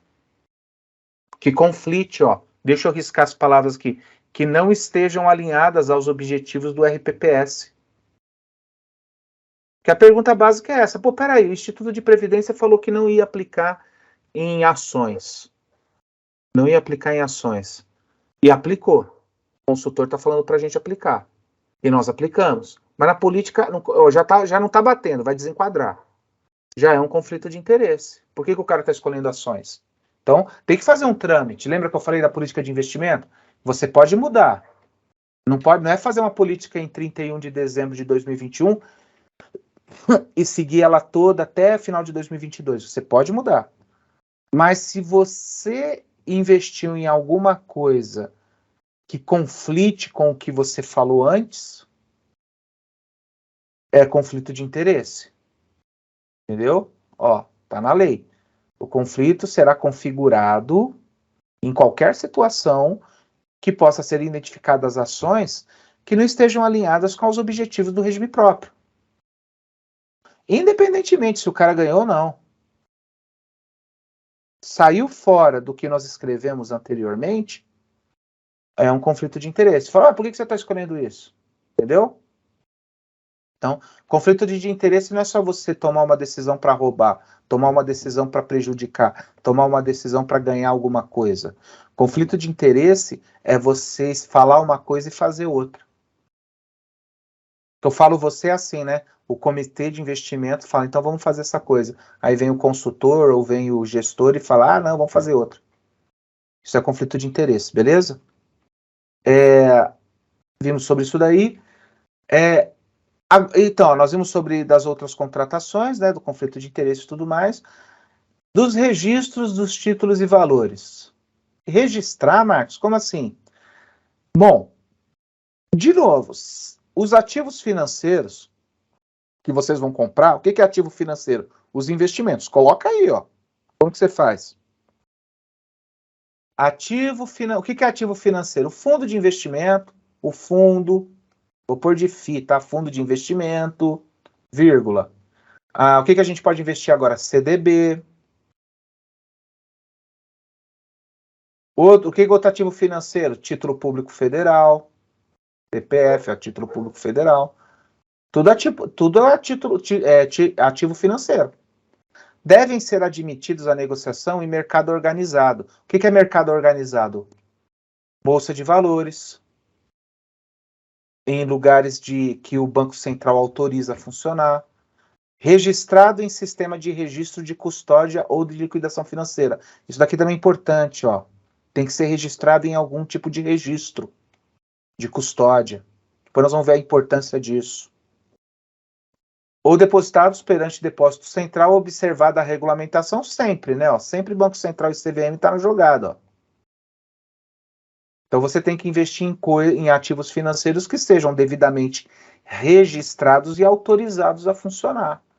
Não é um mercado obscuro, é um mercado organizado, é na bolsa de valores, é no banco, ok? É uma corretora que está vendo, né? Tem que ser, vou investir num fundo de investimento, está cadastrado na CVM? Não, então não dá.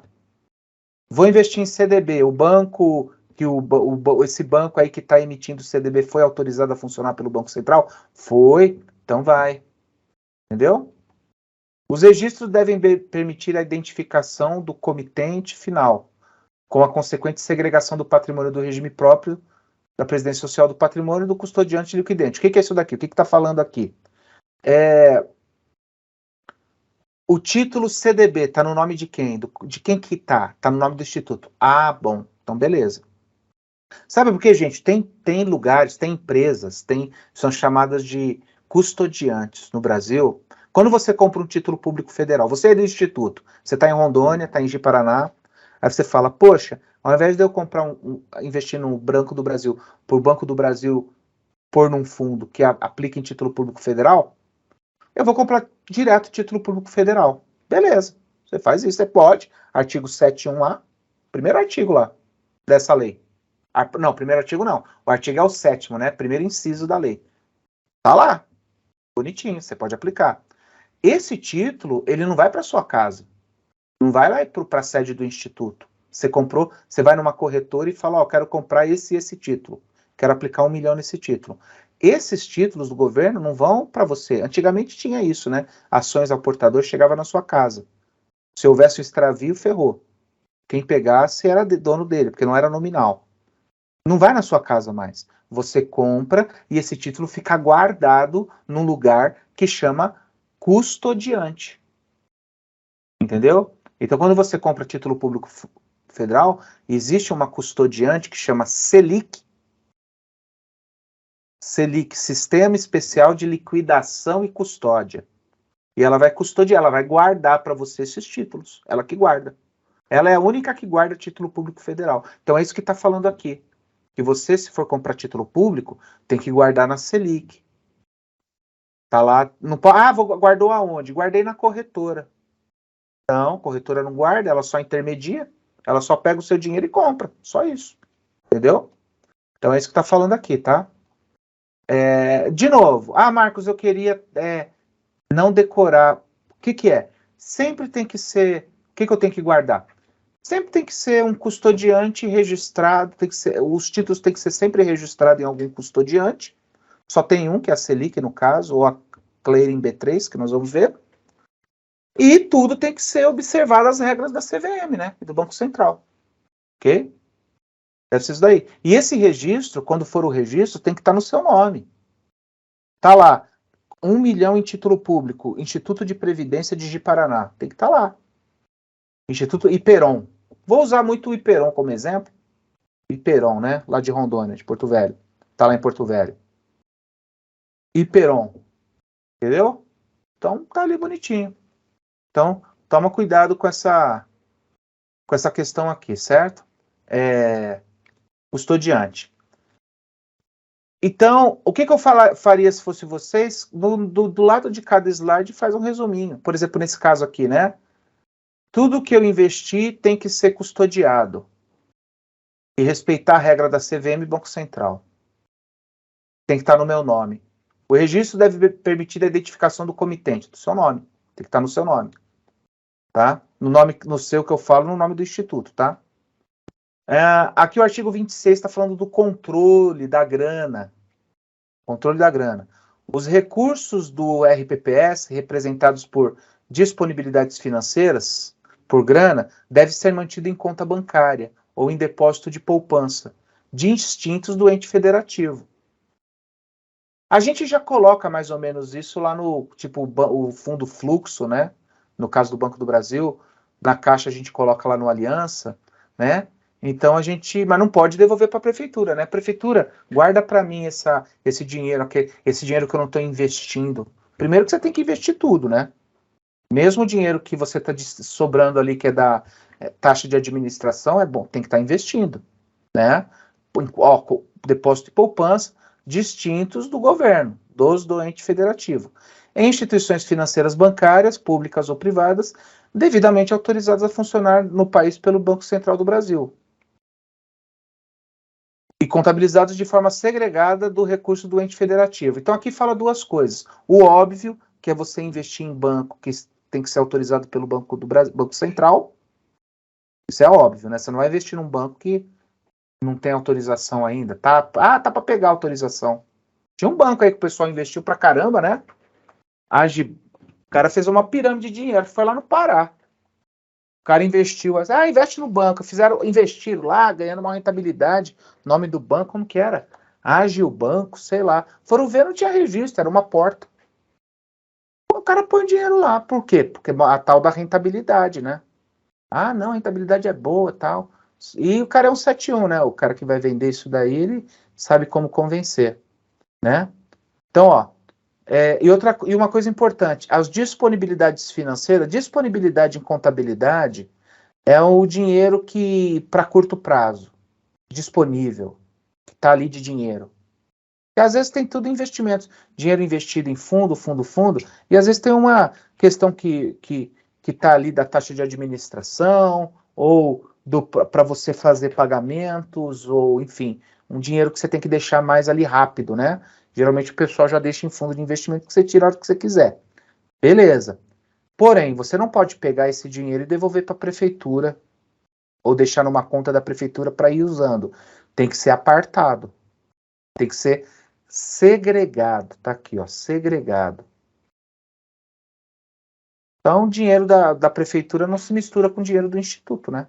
Aí a prefeitura pega, o ente federativo pega, deposita no instituto e deixa lá, certo? Deixa eu só dar uma olhada aqui no chat, né? Às vezes as pessoas perguntam. Não, tá tranquilo. Ok? Então, essa questão aí, disponibilidade financeira. Então, tá vendo que eu tô colocando o que é a pergunta e eu coloco os pontos básicos, né? O que você não precisa decorar. Aqui, disponibilidade financeira. O que sobrar, o que tiver de dinheiro ali que é para usar já, para usar amanhã no instituto, tem que estar numa conta poupança segregada da prefeitura. Geralmente a gente nem faz isso, a gente coloca já nos investimentos, coloca um fluxo, eu vejo o RPPS que tem lá 3, 4, o mesmo fundo, só que conta corrente diferente. Não, esse dinheiro é da taxa de administração, tem que deixar aí. Esse outro é do Comprev, esse outro é não sei do que. Então, você já dividem nos fundos.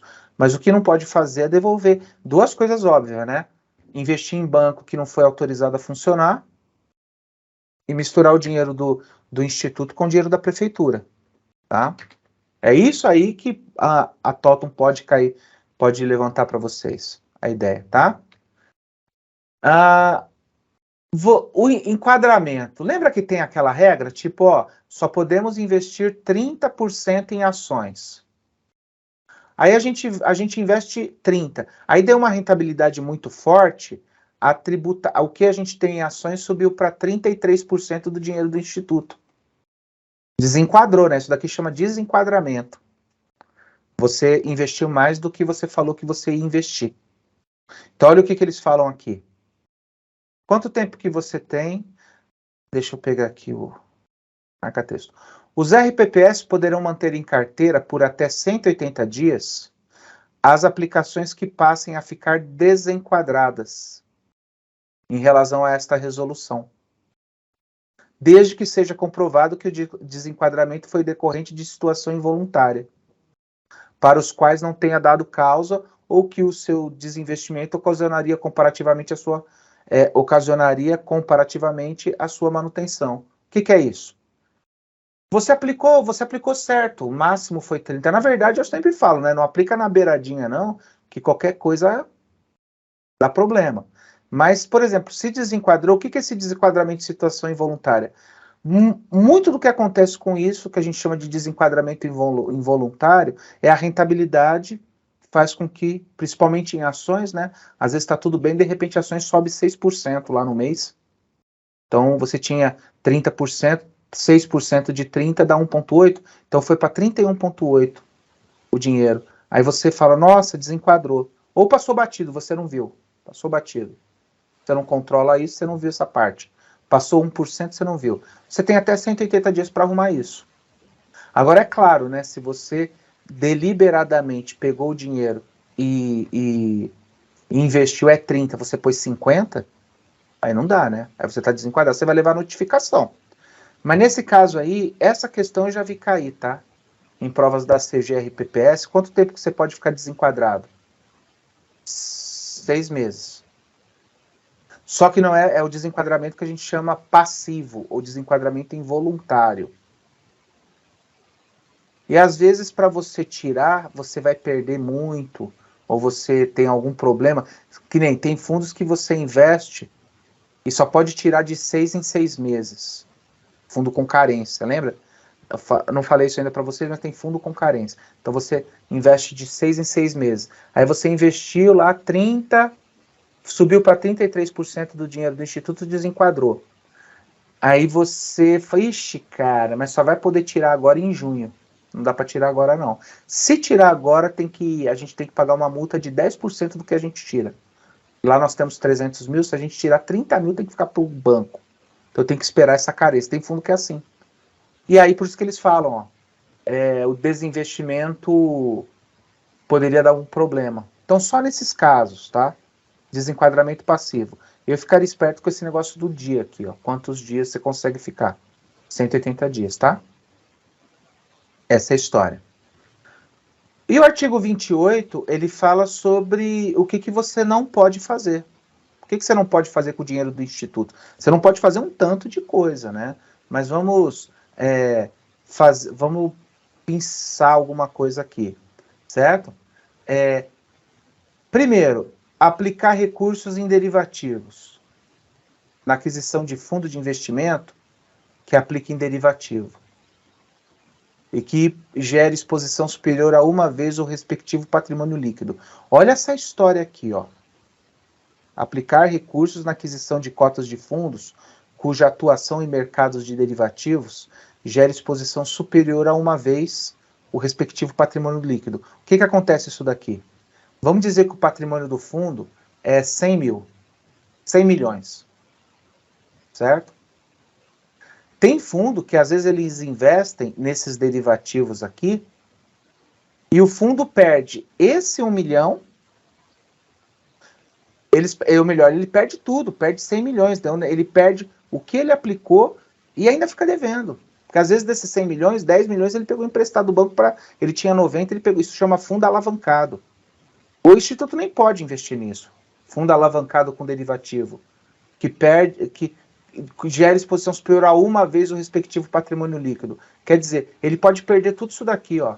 Pode dar uma rentabilidade de menos 100%. Já viu isso? Quando dá menos 1, a gente já treme, né? Menos 100%. Tem fundos de derivativo. O que é derivativo? Né? Não vai cair para vocês, mas a gente vai falar um pouquinho sobre derivativos. Depois, vamos sempre falar alguma coisa sobre... Derivativo é você comprar alguma coisa antecipada. Então, derivativo de... Você pode comprar... imagina agora, né? Você fecha, você compra... se você pudesse comprar dólar hoje, a R$3. Mas vamos dizer que você tem que comprar... há um ano atrás, você fez um contrato de comprar dólar hoje a R$9, porque você achou que o dólar ia estar 10. Entendeu? Aí você tem que comprar 9. Tem que comprar... isso é derivativo. Esse que é o problema. O dólar hoje está 4,90, você teria que comprar pelo dobro do preço, ó, 100% a mais.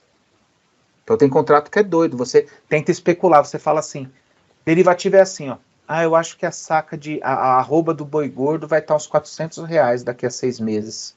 Eu vou fechar um contrato que deriva de um ativo, chama contrato de derivativo.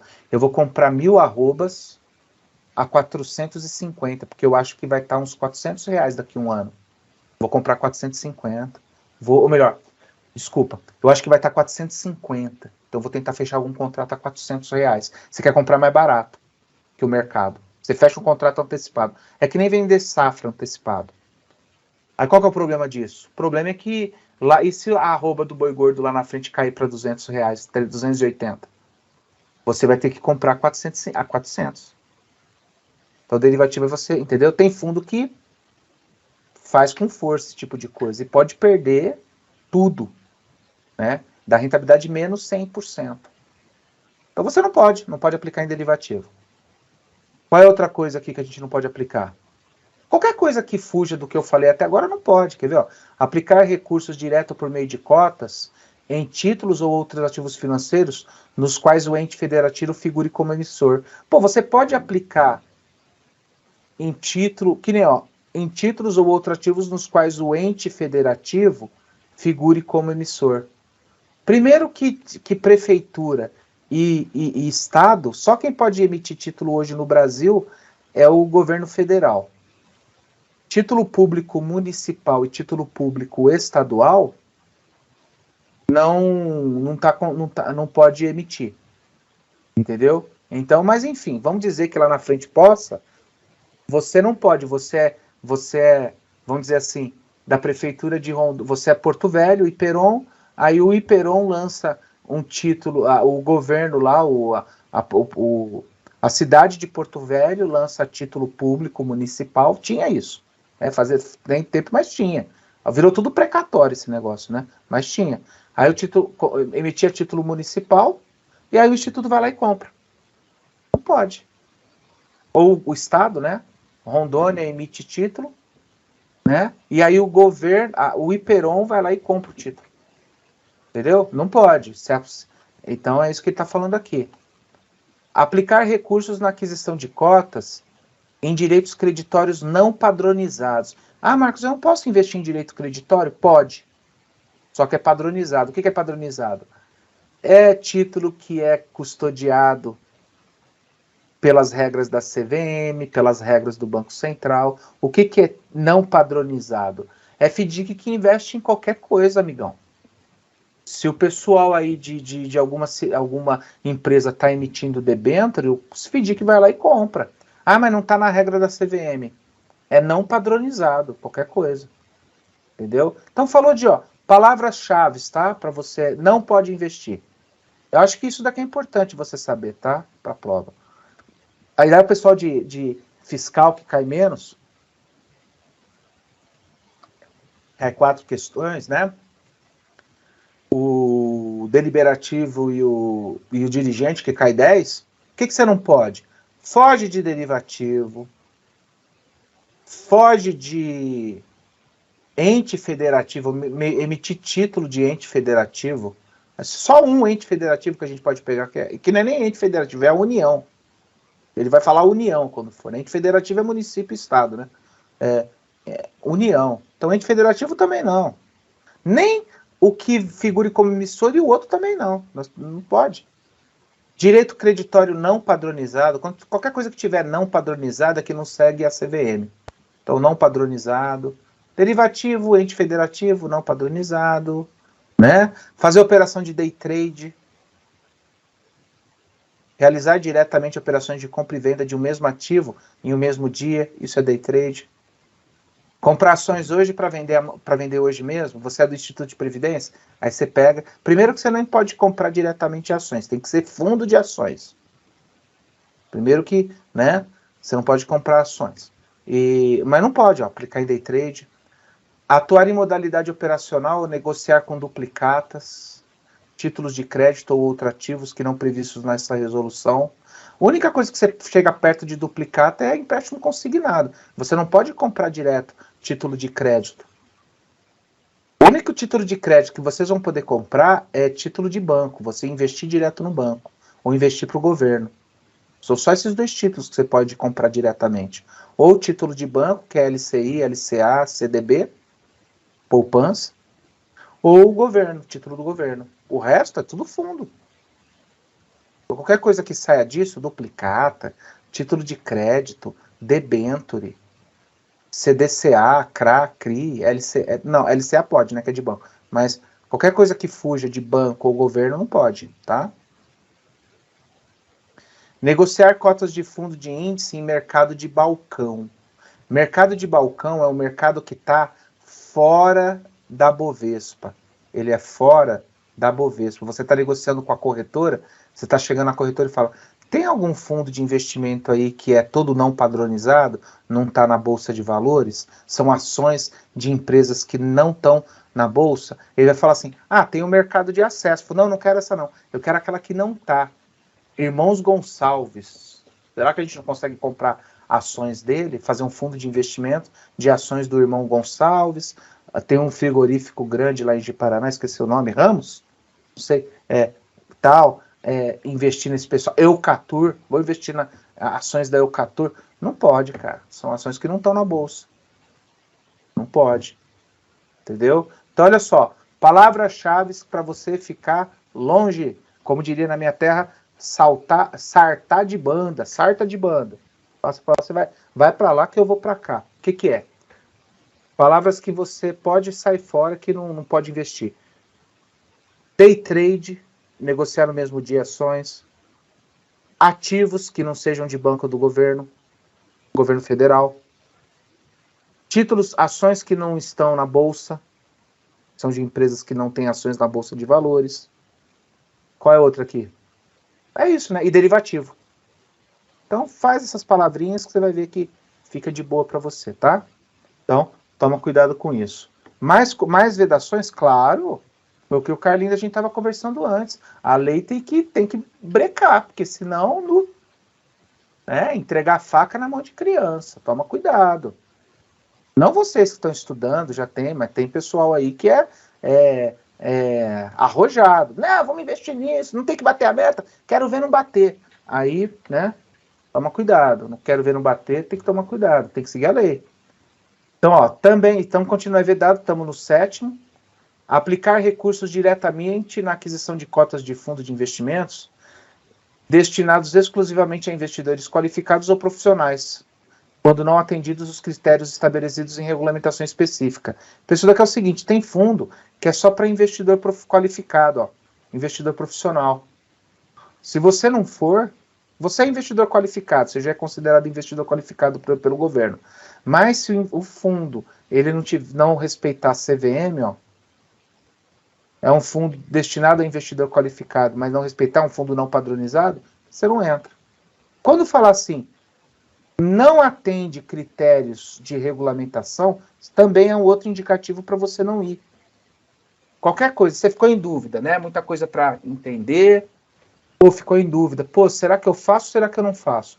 Se tiver alguma coisa do tipo, não é registrado na CVM, não atende a regulamentação específica, não está no Banco Central, não é padronizado, não pode. É só fazer, é só lembrar disso, não precisa ficar decorando tudo isso daí, não. Mas é essa questão, é o que eu estou falando porque a gente não sabe o que passa na cabeça da Topo, né? Mas ela vai querer saber o bojo, o geral. Então não pode. É investir no que a lei fala ali, que é poucas coisas.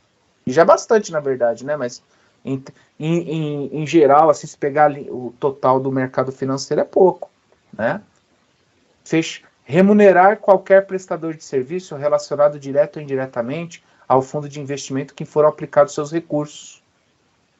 O fundo já ganha taxa de administração, já ganha as taxas dele. Nós vamos ver essas taxas aqui.